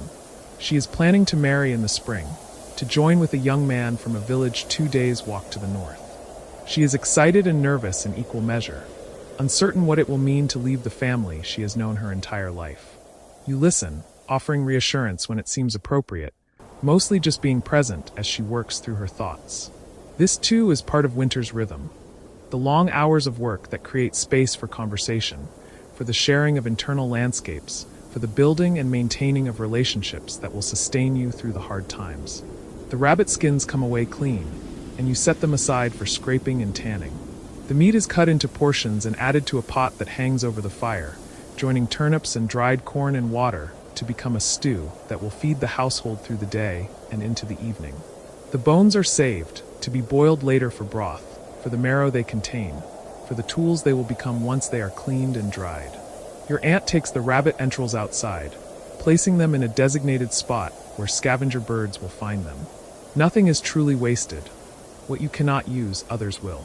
You wash your hands in a bowl of water warmed by the fire, scrubbing away the blood and tissue, cleaning under your nails, between your fingers. When your hands are clean, you dry them and apply more of the protective paste, restoring the barrier against the cold and wind. The afternoon is spent in various tasks, all necessary, all part of the elaborate web of work that keeps you alive. You help your grandmother prepare medicine packets, combinations of herbs wrapped in small pieces of hide, tied with sinew, labeled with beads that indicate their purpose. You mend a torn pair of leggings, your needle moving in and out of the leather, your stitches small and even. You help your younger brother with his reading lesson. He is learning to recognize the symbols that some of the missionaries use, and though your grandmother has mixed feelings about this education, she allows it, understanding that the world is changing, that new knowledge may prove useful. As the light begins to fail, as evening approaches, the pace of work slows. People begin to gather back in the lodge, bringing with them the results of their day's labor. Firewood stacked neatly, water bladders refilled, repairs completed, knowledge gained. The fire is built up again, and people settle into their evening places, the configuration slightly different from morning, reflecting the different mood of this hour. Dinner is served, the stew ladled into bowls, passed from hand to hand. The meat is tender, the vegetables soft, the broth rich and nourishing. You eat gratefully, aware of the chain of effort that brought this food to you. The man who set the traps, the cousin who helped skin the rabbits, the aunt who tended the fire, the grandmother who knows which plants can be stored through winter and which cannot. Each bowl of stew is the product of collective knowledge and labor, and you do not take it for granted. After dinner, there is storytelling. Your uncle speaks of a hunt from his youth, describing the tracking of an elk through deep snow, the patience required, the moment of release when the arrow flew true. The story is exciting, but it is also instructional, filled with details about reading sign, about understanding animal behavior, about the ethics of taking a life. You listen closely, knowing that these stories are how knowledge is preserved, how skills are passed down, how the community maintains its connection to the past. Your grandmother tells a different kind of story, one about cleanliness and respect. She speaks of a time when sickness swept through the village, taking many lives, and how the people learned that certain practices, washing hands, isolating the sick, burning contaminated materials, could slow the spread. The story is somber, heavy with loss, but it carries an essential lesson about the relationship between hygiene and survival, about the ways that small, consistent actions can mean the difference between life and death. The baby fusses, and your aunt nurses him, rocking gently, humming that wordless tune. Your younger brother falls asleep sitting up, his head nodding forward, and your uncle gently lowers him to his sleeping place, covering him with furs. One by one, the household begins to settle for the night, each person performing their evening ablutions, washing face and hands, combing hair, applying protective salves to skin that has been exposed to wind and cold. You sit by the fire a little longer, watching the flames, feeling the heat on your face.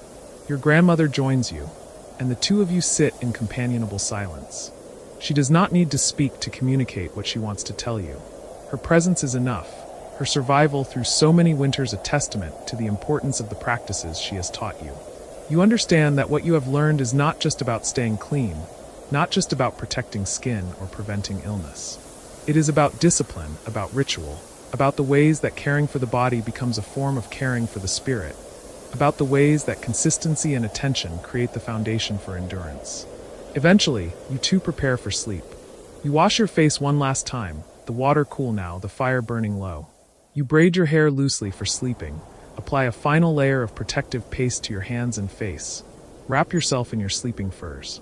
The lodge is dark except for the fire's glow, quiet except for the sound of breathing, warm despite the cold that presses against the hide walls. You close your eyes and let sleep approach.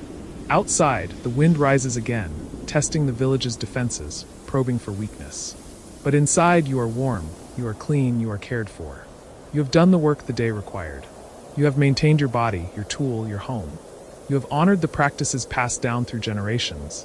And in doing so, you have honored those who came before you, those who learned through hardship what the body needs, what the spirit requires. Sleep comes slowly, gently, pulling you down into darkness. Your last conscious thought is of the river, still flowing despite the ice, still moving through the frozen landscape.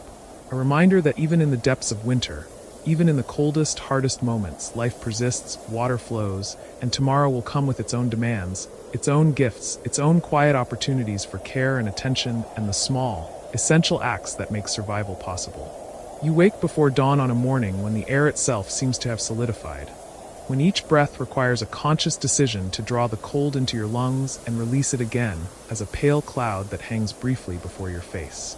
The fire has burned down to a bed of coals that glow like small suns beneath a layer of ash, and you lie still for a moment, feeling the weight of the furs above you, the warmth they have gathered and held through the night. Your body knows, even before your mind fully surfaces from sleep, that something has shifted in the rhythm of days, that the deepest cold has perhaps begun its slow retreat, though weeks of winter still stretch ahead. You can feel it in the quality of the silence, in the way the wind no longer howls with quite the same fury against the walls of the lodge, in the subtle easing of the tension that has held everything in its grip. The woman who has taught you so much is already awake, moving quietly near the fire, adding small sticks to coax the flames back to life. You watch her through half-closed eyes, noting the economy of her movements, the way she wastes no motion, no heat, no energy. She glances toward you and nods once, a gesture that acknowledges your waking without demanding immediate action. You stretch slowly beneath the furs, feeling the places where your body has stiffened during the night, the small aches that have become so familiar you hardly notice them anymore. This too is knowledge, the understanding that discomfort need not become suffering, that the body can carry what it must carry and still find moments of ease, of rest, of quiet pleasure in simple warmth. You rise and fold the sleeping furs carefully, running your hands over their surfaces, checking as you have been taught for any signs of dampness that might indicate sweat has collected during the night. The furs are dry, which speaks to the balance you have learned to maintain, warm enough to sleep deeply, but not so hot that moisture gathers against your skin. You remember how, in those first weeks of deepest cold, you would sometimes wake to find a faint dampness at your back or along your sides, and how this was gently corrected, adjusted, attended to. Now your body knows instinctively how to regulate, how to breathe easily beneath the weight without generating the sweat that could, if left unattended, turn to chill against your skin. The morning ritual unfolds as it always does, with the reassuring repetition that marks each day. You take your turn at the fire, warming your face and hands, rotating slowly so that heat reaches all sides of your body evenly. The woman hands you a small portion of pemmican, and you chew it slowly, feeling the richness of the fat, the sustenance of the dried meat and berries compressed together. Water is heated in a stone bowl placed near the fire, and when it is warm, not hot but blood temperature, you use a small amount to wash your face and hands, the cloth soft against your skin, the gesture as much ceremonial as practical. An older man enters the lodge, one you have seen often but rarely spoken with at length. His face is deeply lined, his hair white as fresh snow, but his eyes are clear and his movements deliberate. He settles near the fire and begins to speak, his voice low and rhythmic, and you understand that what he offers now is a kind of summation, a gathering of threads that have been woven through all these weeks and months. He speaks of his grandfather, who lived through winters so harsh that even the elders of that time spoke of them with awe. He speaks of the knowledge that was passed down, the small adjustments and careful attention that allowed people not merely to survive but to maintain dignity, health, cleanliness even when the world seemed determined to strip all comfort away. He tells you that hygiene, though he does not use that word exactly, is not separate from living but woven into every aspect of existence. The way you care for your body is the way you honor the life within you. The way you tend to the space around you is the way you create harmony between inner and outer worlds.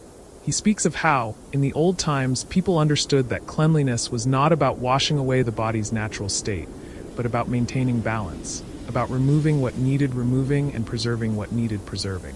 Sweat in summer, when it could dry in sun and air, was different from sweat in winter, when it could freeze against the skin. Dirt from useful work was different from the accumulation of neglect. Everything had its context, its meaning, its proper response. You listen, and in his words you recognize all that you have experienced, all that you have learned through direct encounter with cold and fire, with wind and stillness, with the patient instruction of those who have walked this path before you. He speaks of the smoke baths, and how they were not merely for cleaning but for marking transitions, between seasons, between states of health, between one phase of life and another. He speaks of the herbs that were gathered in summer and dried for winter use, each one with its properties, its particular gifts. Sage for purification, sweetgrass for blessing, cedar for strength and protection. He speaks of how these were not superstitions but observations refined over generations, knowledge encoded in practice and story. The woman adds to his words, describing how the care of children was approached, how the youngest were kept closest to the warmth, how their skin was checked daily for any signs of dryness or irritation, how their soft doeskin clothing was changed regularly and the soiled pieces cleaned with such attention that they remained soft against tender skin. She speaks of how mothers learned to anticipate their children's needs, to notice the smallest signs that something was amiss, and how this vigilance was not anxiety but love made practical. The children, in turn, learned by watching, by participating in small ways as they grew, by absorbing through daily example what it meant to care for oneself and for others. Another person joins the gathering, then another, and the lodge fills gradually with quiet presence. Each person who enters brings a slight draft of cold air that is quickly absorbed by the warmth within. There is tea now, brewed from dried leaves and roots, poured into small wooden cups and passed from hand to hand. You accept yours and hold it between your palms, feeling the heat seep into your fingers, the fragrant steam rising to your face. The taste is earthy and slightly bitter, grounding, and you sip slowly, making it last. Someone begins to speak about the sweat lodge ceremonies that would come when the weather turned, when the ice began to melt and the earth started its long thaw. These ceremonies, you learn, were times of deep cleansing, of renewal, of releasing what had been carried through the winter, and preparing for the work of spring and summer. The lodge would be constructed carefully, the stones heated until they glowed, the water poured over them to create steam that filled the enclosed space. Inside, in the darkness and heat, people would sit together and sweat profusely, allowing the body to open and release, to be washed from within by its own processes. Songs would be sung, prayers offered, and when at last the door was opened and people emerged, they would plunge into cold water, a river or lake if available, or snow if not, and the shock of cold after extreme heat would complete the cycle, closing the pores, invigorating the body, marking the transformation. But that, you understand, is for later. Now, in the depth of winter, the cleansing is quieter, more contained, more about maintenance than transformation. It is about the daily attention, the small gestures repeated until they become as natural as breathing. You think of all the times you have wiped your face and hands with a warm cloth, trimmed your nails carefully, combed your hair free of tangles, checked your clothing for wear or dampness. You think of the times you have sat by the fire and let the smoke drift around you, breathing it in, letting it carry away the stale heaviness that can accumulate in enclosed winter spaces. Each action small, each one simple, but together forming a practice that sustains not just the body but the spirit, the sense of oneself as a person who tends, who cares, who does not surrender to the harshness of the season. The gathering continues through the morning, with various people sharing memories, knowledge, small stories that illustrate larger truths. A woman speaks of the time a child developed a rash on the backs of their knees, where sweat had collected and frozen repeatedly during outdoor play, and how a poultice of mashed herbs mixed with clean fat had healed it within days. A man describes how his grandfather insisted that the sleeping furs be aired even in coldest weather, taken outside and beaten to remove dust and moisture, then brought back in only when they had been refreshed by the freezing air. Another person speaks of the importance of foot care, of how the feet, enclosed all day in winter moccasins, needed special attention.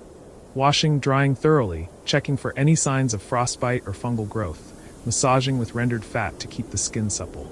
You contribute your own observations now, speaking hesitantly at first, but with growing confidence as you describe what you have learned.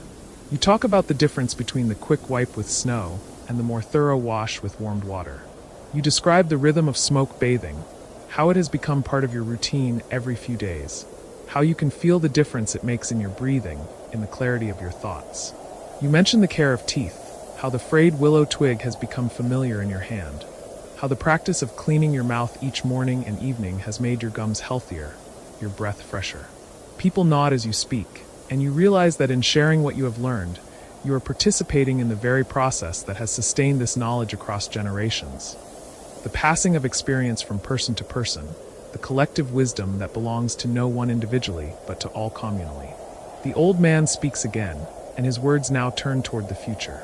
He says that the winter has been long, but that you have moved through it with attentiveness, with willingness to learn, with respect for the old ways. He says that when the warm season returns, there will be different practices to learn. How to bathe in running water, how to use sand and certain plants for cleaning, how to manage the insects that come with warmth and moisture, how to dry clothing in sun and wind. But he says that the foundation has been laid in winter, in the hardest season, and that what you have learned about attention, about consistency, about honoring the body's needs even when it would be easier to neglect them, this will serve you in all seasons, in all circumstances. He pauses, and in the silence that follows, you hear the fire crackling, the slight shifting of people adjusting their positions, the wind outside reduced now to a whisper against the lodge walls.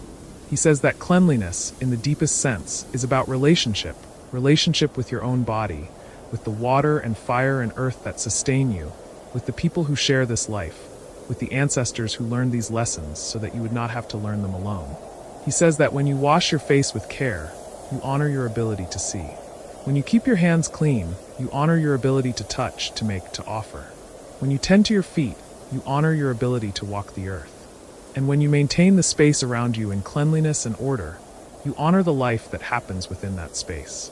His words settle into you like stones sinking into still water, and you feel their weight, their truth. You think of all the moments of resistance you have felt, the mornings when the cold was so intense that the thought of washing seemed impossible, the evenings when exhaustion made even the smallest task feel burdensome.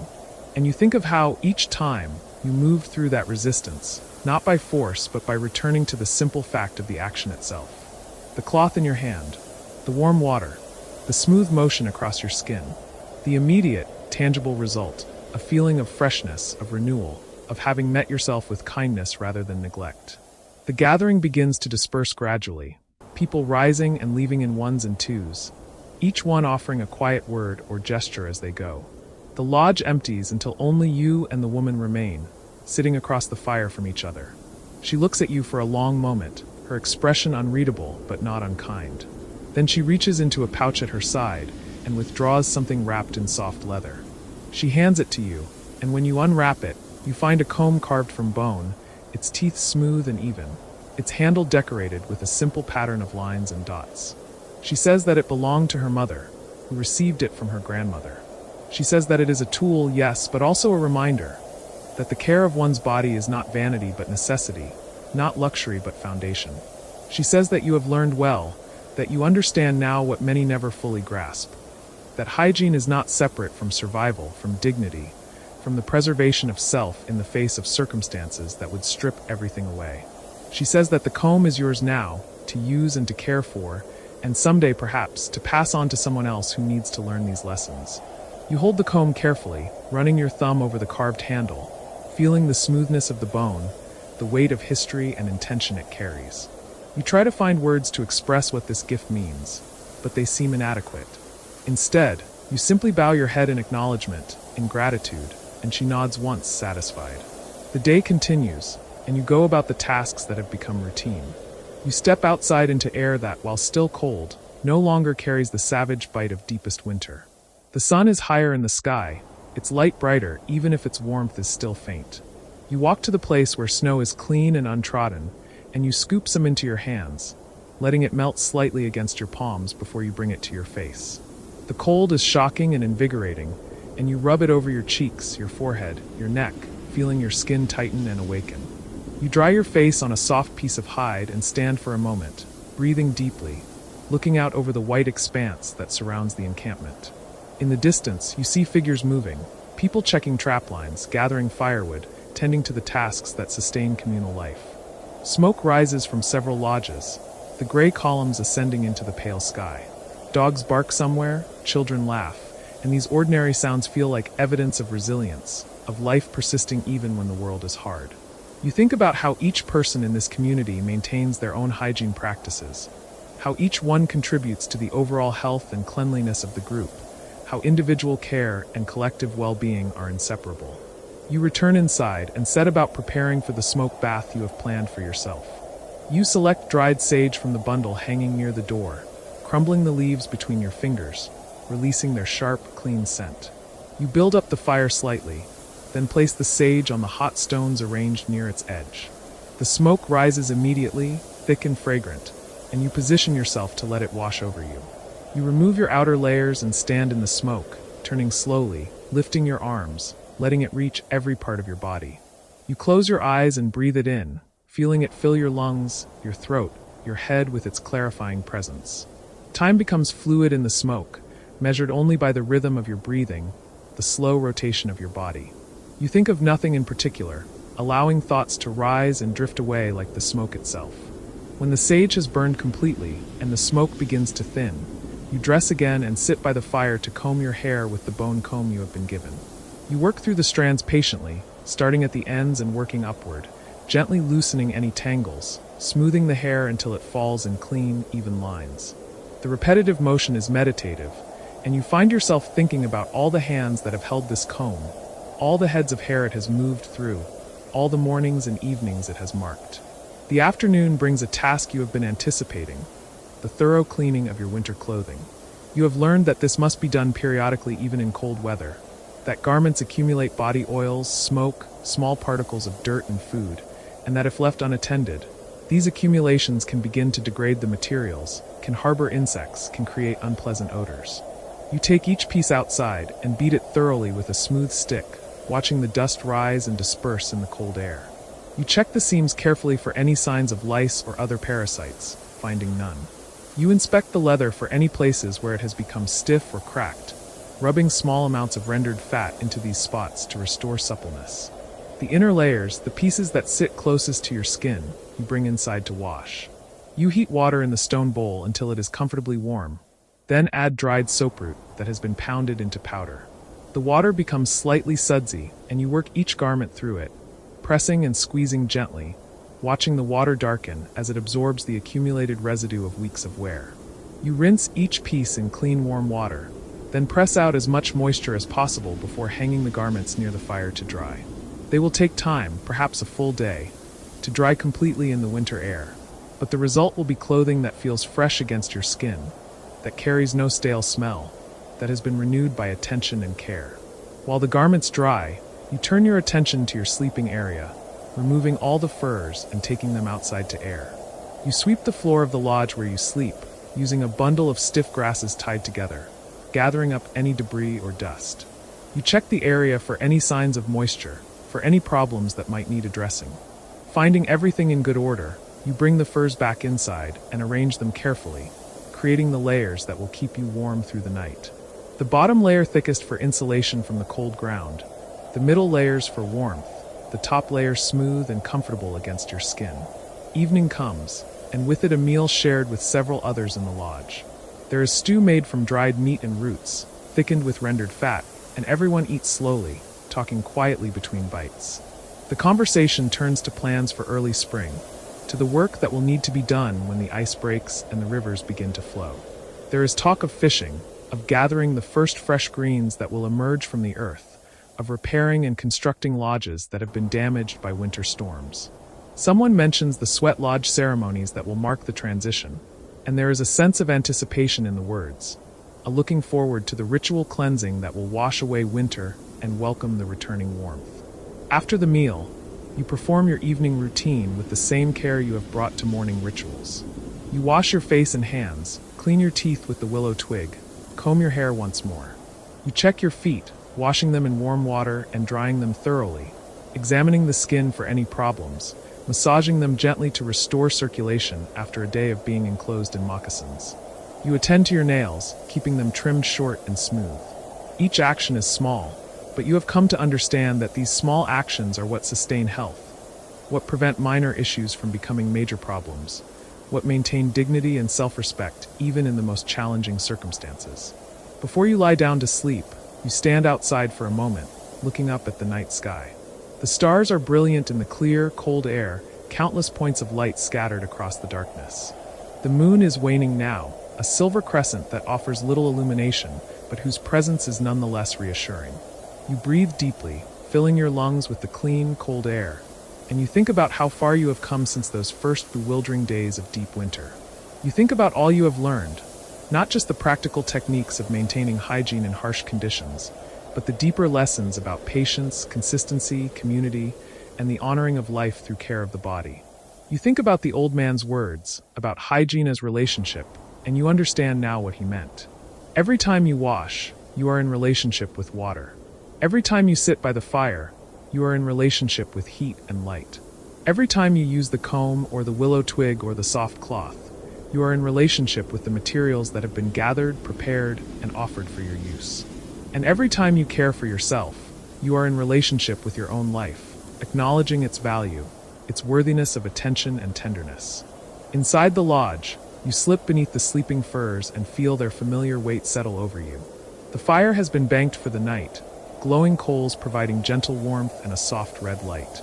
Your body relaxes into the comfort of the firs, into the warmth that you have helped to create and maintain. Your skin is clean, your hair is smooth, your teeth are free of debris, your feet are dry and comfortable. These are small things, simple things, but they are also profound things.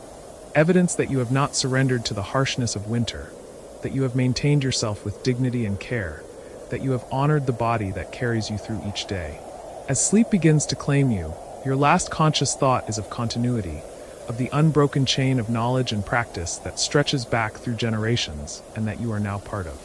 You think of all the people who have slept in winter lodges, who have washed in cold water, who have tended to their bodies with limited resources and unlimited determination. You think of the comb in its wrapping, waiting to be used again tomorrow, and tomorrow after that, carrying forward its purpose. You think of the children who are learning even now, watching and absorbing, preparing to carry these practices into their own futures. And then you sleep, deeply and peacefully, knowing that when you wake, you will rise and begin again the small, essential rituals that sustain life, that honor the body, that maintain cleanliness and dignity in the face of cold and hardship. You will wash your face, comb your hair, tend to your clothing, care for your feet, clean your teeth. You will do these things not because they are easy or convenient, but because they are necessary, because they are part of what it means to be human, to be alive, to move through the world with awareness and intention. The night deepens around the lodge, the cold intensifies outside the walls, but within, warmth is held, life is sustained, and the practices that have preserved generations continue their quiet, essential work. The smoke from the fire rises through the opening at the top of the lodge and disperses into the vast night sky, carrying with it the scent of sage and cedar, the heat of human habitation, the invisible evidence of care and attention that marks this place as somewhere people live, not merely survive, where hygiene is understood not as luxury but as foundation, not as vanity but as wisdom, not as individual preference, but as communal knowledge essential to the continuation of life itself. The furs around you hold their warmth. Your body, clean and cared for, rests in comfort. The community sleeps around you, each person in their own space, but all connected by shared practices, shared knowledge, shared commitment to maintaining health and dignity through the long winter. And in this moment, in this deep night of the coldest season, there is peace, there is warmth, there is the quiet satisfaction of having met the day's challenges with patience and care, of having tended to what needed tending, of having honored the gift of life by caring for the body that carries it. Tomorrow will bring its own demands, its own opportunities for practice, its own moments of challenge and of grace. But for now, there is only sleep, deep and restorative, earned by the day's work and protected by the careful attention to hygiene, health, and warmth that has become as natural as breathing, as essential as food, as fundamental as shelter itself. You wake before dawn on a morning that feels different from all the others, though you cannot immediately name why. The air carries the same bitter cold, the same weight of winter darkness, yet something has shifted in the quality of the silence. You lie still beneath your robes, listening to the breathing of those around you, feeling the warmth they share with you, and you understand that the knowledge you have gathered through these long months has become part of your body now, no longer something you think about, but something you simply do. The movements of cleanliness, the attention to balance, the respect for water even when it hides beneath ice. These practices have woven themselves into your hands, your habits, your understanding of what it means to live well in a world that does not soften itself for human comfort.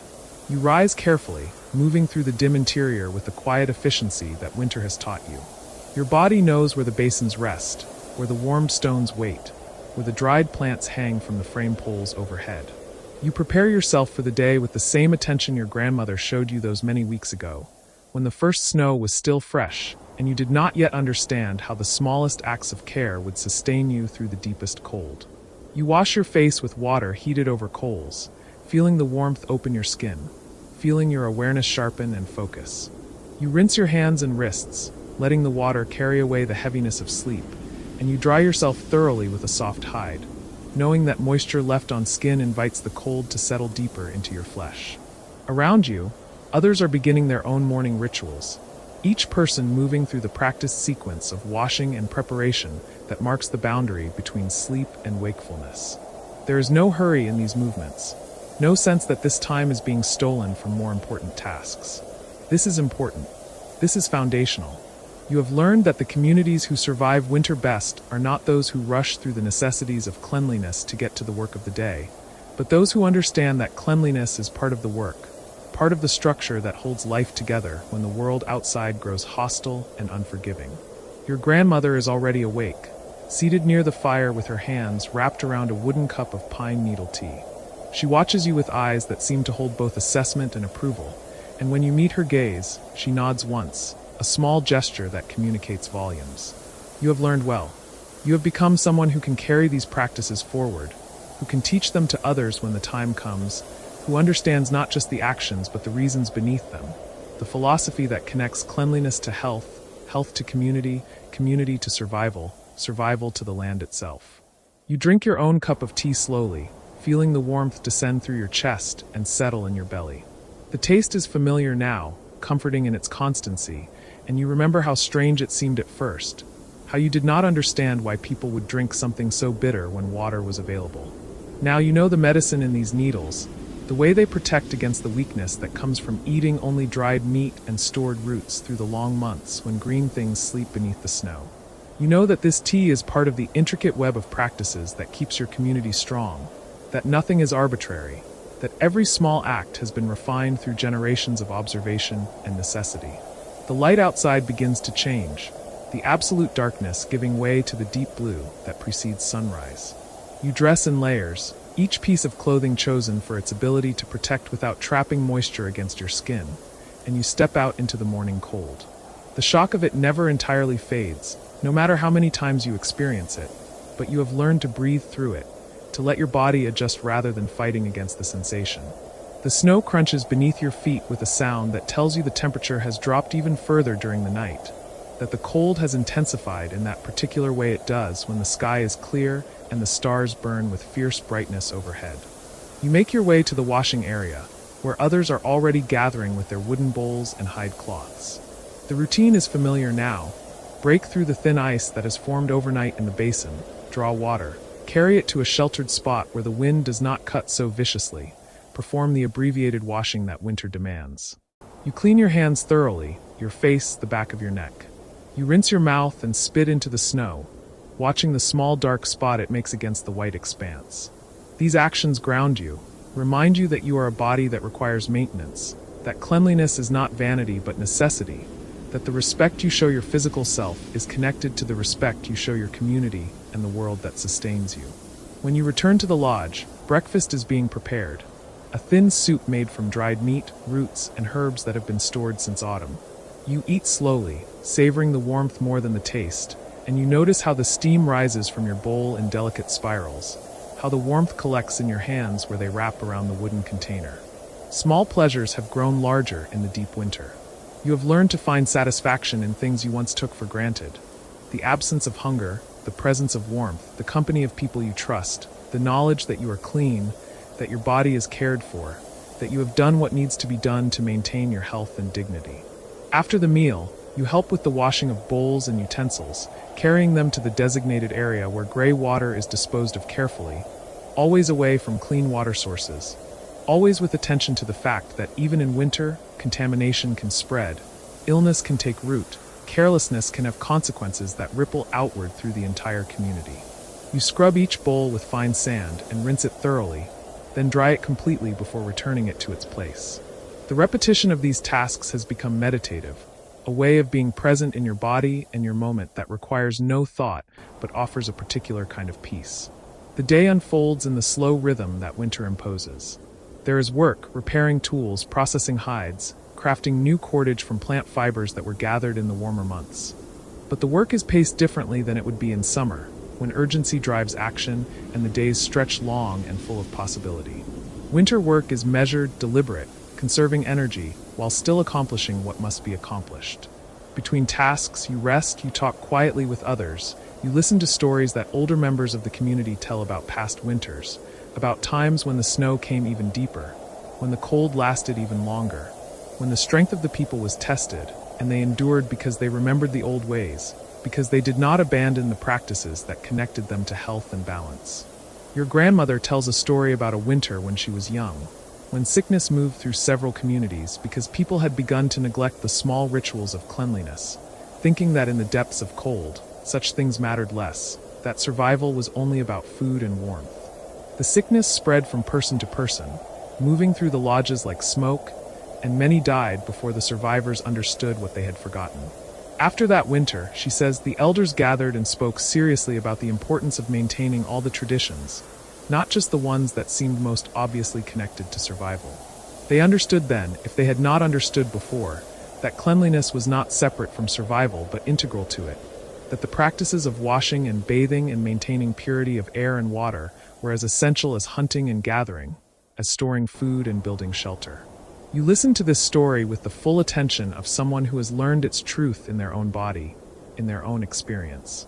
You think about the times during this winter when you felt fatigue pressing down on you, when the effort of washing in cold water seemed like more than you could manage, when you wanted to simply burrow into your robes and let the tasks slide.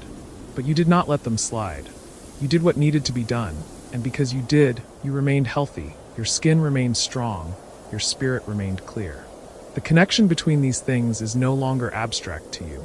It is lived knowledge, embodied wisdom, the kind of understanding that will stay with you for the rest of your life. As the afternoon light begins to fade, early, as it always does in winter, you prepare for the sweat lodge ceremony that has been planned for this evening. It has been some time since the last ceremony, and you feel a deep anticipation for the cleansing and renewal it will bring. You help gather wood for the fire that will heat the stones, and you watch as others prepare the lodge itself, checking that the coverings are secure, that the space inside is clean and ready, that everything has been done with the proper attention and respect. These preparations are not rushed. They are part of the ceremony itself, part of the collective effort that makes the experience meaningful. When the stones are hot enough, glowing red in the darkness, they are carried carefully into the lodge and placed in the central pit. You enter with the others, moving in the prescribed direction, taking your place in the circle. The flap is closed, sealing you into darkness and warmth that builds quickly as water is poured over the stones. The steam rises in a great rush, filling the space, wrapping around your body, and you breathe deeply, feeling the heat open your lungs, your pores, every small passage through which your body exchanges itself with the world. Songs are sung, prayers are offered, and you add your voice to the collective sound, feeling how the vibration moves through your chest and out into the space you share with others. The heat intensifies until it is almost unbearable, and then the flap is opened and cool air rushes in.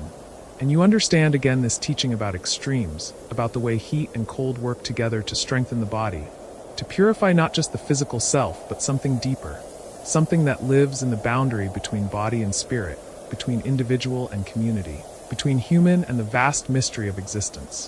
When the ceremony is complete and you emerge into the night, your skin is flushed and clean, your mind is quiet and clear, and you feel more yourself than you have felt in weeks. The cold air is sharp against your heated skin, but you welcome it, breathing deeply, letting your body find its balance again. You dry yourself thoroughly and dress in clean clothes that have been warmed by the fire, and you walk back to your lodge under a sky so clear that the stars seem close enough to touch, their light cold and brilliant and impossibly distant. Inside, you drink water, you eat a small amount of food, and you settle into your robes with a sense of completion that goes beyond physical tiredness. You lie awake for a while, listening to the sounds of the lodge at night, the breathing of those around you, the occasional pop of the fire, the wind moving over the structure's exterior. You think about everything you have learned this winter, all the small practices that have accumulated into a comprehensive understanding of how to live well in conditions that could easily overwhelm someone who did not have this knowledge. You think about the water you have carried, the washing you have done, the attention you have paid to keeping yourself and your space clean despite the challenges. You think about the herb smoke and the sweat ceremonies, the pine needle tea and the careful disposal of waste, the communal care that ensures no one becomes a source of contagion to others.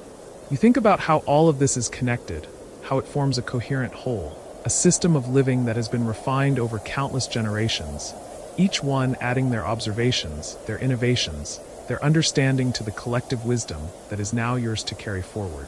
Sleep comes slowly, and your dreams are filled with images from the winter. Snow falling through darkness, smoke rising from lodges, hands washing in cold water, steam filling a ceremonial space. The careful movements of people who understand that survival is not a single dramatic act, but an accumulation of small attentions, repeated daily, that build into a life that is not just endured but lived with dignity and intention. When you wake again, it is to the same darkness, the same cold, the same routine of morning washing and preparation. But the repetition does not feel monotonous. It feels like returning to something essential, like touching a foundation stone that holds everything else in place. You move through the familiar actions with quiet satisfaction, and you notice details you have not noticed before. The particular way water catches light from the fire, the texture of the hide cloth against your skin, the scent of the soap made from plant ash and animal fat, the small cloud your breath makes in the cold air. Your grandmother joins you at the washing basin, and for a time you work side by side in silence, each absorbed in your own routine, yet aware of the other's presence, the companionship that requires no words. When you finish, she speaks quietly, her voice barely above the sound of water dripping back into the basin. She tells you that spring will come, that the ice will melt and the rivers will run free again, that the time of restriction and careful conservation will give way to a time of abundance and movement. But she also tells you that what you have learned this winter must not be forgotten when the weather warms, that the practices of cleanliness and balance are not just for surviving cold, but for living well in all seasons, that the attention you have developed here will serve you throughout your life if you remember to carry it forward. You nod, understanding that this is both instruction and blessing, both reminder and acknowledgement. You have been changed by this winter, shaped by the daily practice of these traditions, and the person you are now is someone who can be trusted with knowledge, with responsibility, with the task of maintaining and transmitting the wisdom that has sustained your people through countless winters before this one. The days continue in their slow progression, each one slightly longer than the last, though the difference is so small at first that you have to watch carefully to notice it. But you do notice, because winter has taught you to pay attention to small changes, to read the subtle signals that indicate transformation is underway even when the surface appearance remains constant. The quality of light begins to shift, the angle of the sun's brief appearance changes incrementally, and you know that beneath the snow and ice, the earth is already preparing for its eventual renewal, that life is not absent but dormant, waiting for the conditions that will call it forth again. You continue your daily practices with the same attention you have maintained throughout the winter. You wash each morning, you keep your sleeping area clean, you tend to the fire and the air quality, you dispose of waste properly, you drink your pine needle tea, you participate in the communal rituals of cleanling and purification. These actions have become so integrated into your daily life that they feel less like tasks you must complete and more like natural expressions of who you are, what you value, how you understand your place in the intricate web of relationships that constitute a human life lived in close connection with the land and the community. There are moments when the cold seems to ease slightly, when the wind shifts and brings air that feels marginally less bitter. And in those moments you catch a hint of what is coming, a preview of the transformation that is still weeks away but inevitable nonetheless. You do not rush toward it. You have learned from the winter that each season has its own wisdom, its own necessary teachings, and that the goal is not to escape one season for another, but to live fully in whatever season holds you, to extract from it the lessons it offers, to let it shape you in the ways it will. One evening, as you sit by the fire working on a basket you have been weaving from strips of bark that were harvested and prepared last summer, your grandmother tells you that you will be expected to teach the children next winter, to pass on what you have learned about maintaining cleanliness and health in the deep cold. The responsibility of this settles over you like a physical weight, but it is not an unwelcome weight. It feels right, feels like a natural progression, like the next step in a journey that has been unfolding all winter without your fully recognizing it. You have been learning not just for yourself but for others, not just for now but for the future, not just the practical actions but the philosophy that animates them, the understanding that makes them meaningful rather than merely mechanical. You ask your grandmother how you will know what to teach, how you will find the words to explain what you have learned. She smiles and tells you that you will teach the way she taught you, not with many words but with your hands, your actions, your presence. You will show the children how to wash in cold water, how to heat stones for bathing, how to prepare herbs for cleansing, how to maintain their sleeping area, how to dispose of waste properly. You will let them watch you, work beside you, ask questions, make mistakes and correct them. You will be patient with their resistance and their forgetfulness, remembering that you too resisted at first, that you too forgot and had to be reminded, that learning is not a single event, but a gradual process of embodiment. This conversation opens something in you, a sense of your own place in the long chain of transmission that connects the distant past to the distant future. You are not merely receiving knowledge, you are becoming a link in its preservation and communication. What was given to you by your grandmother, she received from her grandmother, who received it from hers, back and back through generations whose names you do not know but whose wisdom you carry in your hands and your habits. And what you will give to the children who learn from you will be carried by them into winters you will never see, into circumstances you cannot imagine, but always with the same fundamental purpose: to maintain human dignity and health in a world that is beautiful and harsh, generous and demanding, that gives life freely but requires attentiveness and respect in return. The fire burns low, and you add wood carefully, watching the flames catch and grow. The light flickers across the faces of those gathered in the lodge, each person absorbed in their own task or thought, and you feel the deep comfort of being part of this group, this community that has weathered the winter together through mutual care and shared knowledge. You understand that the practices of hygiene and cleanliness you have learned are not really about individual health, though they serve that purpose. They are about collective well-being, about ensuring that the group remains strong, that no one becomes a burden to others through preventable illness, that everyone contributes to the maintenance of a clean and healthy living environment. The basket in your hands grows slowly, each strip of bark woven into place with attention to the pattern, the tension, the overall structure. The work is meditative, your fingers moving with practiced certainty, and you let your mind rest in the simple pleasure of making something useful, something that will serve the community in practical ways. When the basket is complete, it will be used to carry water or gather roots or store dried foods. And each time someone uses it, your work will serve them, will be part of the invisible network of contributions that makes communal life possible. As the evening deepens into night, someone begins to sing, a quiet song, almost a murmur, with words you recognize from ceremony. Others join in, their voices blending into a sound that is less like music and more like an extension of the fire's presence, the warmth and light made audible. You add your own voice, feeling the vibration in your chest. And for a moment the boundaries between yourself and others seem permeable, as if you are all part of a single organism, breathing together, singing together, surviving together through the depth of winter. When the song ends, the silence that follows feels fuller than the silence that preceded it, as if something has been said that needed saying, something has been acknowledged that needed acknowledgement. You return to your basket, weaving the final strips into place, securing the rim with a binding that will hold under use. When it is finished, you set it aside with a small sense of accomplishment. One more task completed.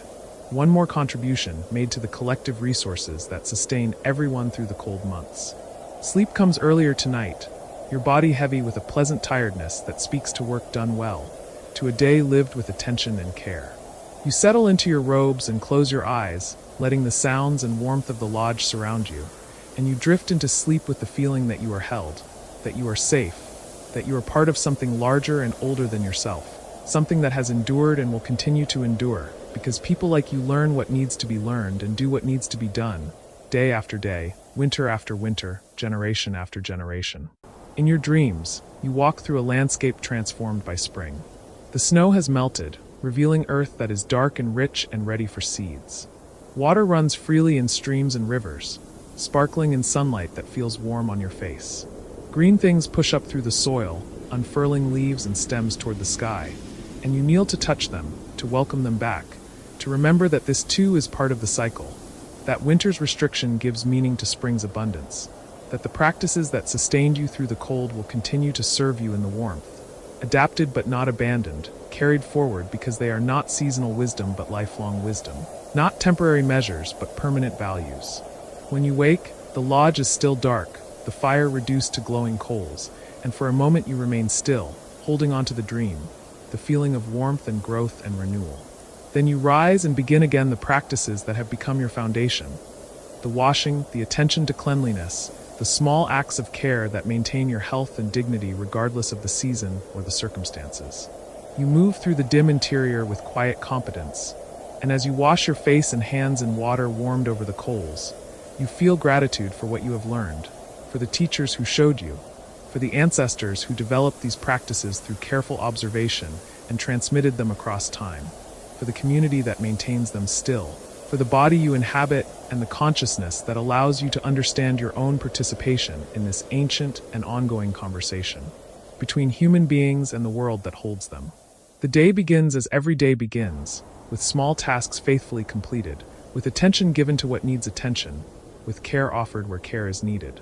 And as you move through the hours, you carry with you the knowledge that winter has given you, the understanding that survival is not merely a matter of enduring hardship, but of maintaining humanity in the face of it, of preserving dignity and cleanliness and communal care, even when the easy path would be to let such things slide, to focus only on the most obvious necessities and abandon what seems like refinement or luxury, but is, in truth, the foundation on which all else rests. The light outside grows slowly brighter, and you know that somewhere beyond the horizon, spring is gathering itself, preparing to return, bringing with it the transformation that will change everything about how you live while leaving unchanged the core principles that guide your living. The water will flow freely again, the air will warm, the green world will return in all its abundance and complexity, and you will adapt your practices to the new circumstances while maintaining the essential attention that winter has deepened in you.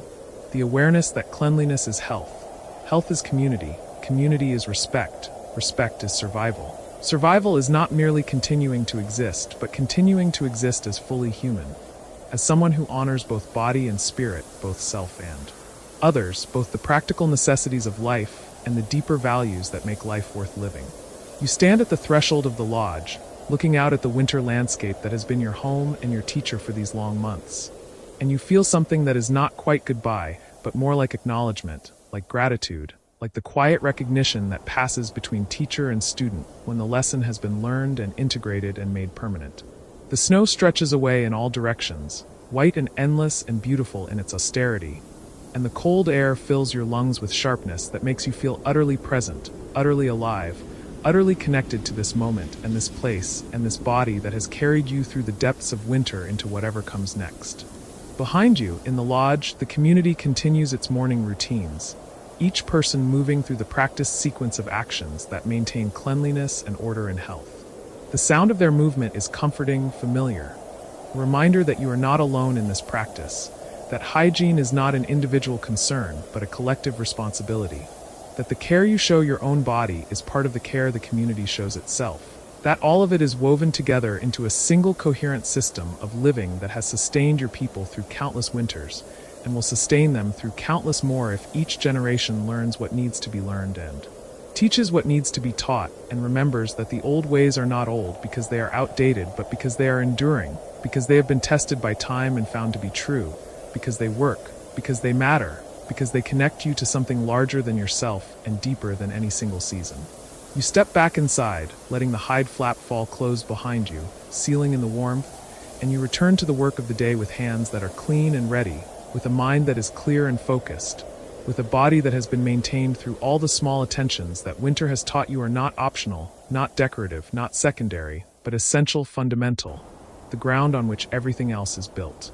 And as you move through the hours, you carry with you the quiet confidence of someone who has learned to live well not by fighting against the conditions of their existence, but by adapting to them thoughtfully, by maintaining their humanity regardless of external circumstances, by remembering that they are part of a long tradition of people who understood that cleanliness is not separate from survival, but integral to it, that the respect you show your body is the respect you show your life, and that life, in all its seasons, in all its challenges, in all its beauty and harshness, deserves that respect, requires it, is diminished without it. The fire burns steadily, the air remains clear, the water is clean, and you are clean, and around you the community continues in its ancient rhythms. And beyond the lodge walls the winter holds its grip on the land, but not forever. Never forever. Because nothing is forever except change, except the cycle of seasons turning and returning, except the wisdom that is passed from hand to hand, generation to generation, teacher to student, ancestor to descendant, always adapting but never abandoning. The core truth that to live well in the world requires attention, requires care, requires the willingness to do what needs to be done even when it is difficult. Especially when it is difficult, because that is when it matters most, when the difference between survival and suffering is not the absence of hardship, but the presence of practices that maintain dignity within hardship, that preserve humanity when circumstances threaten to reduce life to mere existence, that insist quietly but firmly that you are more than a body trying not to freeze, more than a mouth trying to find food.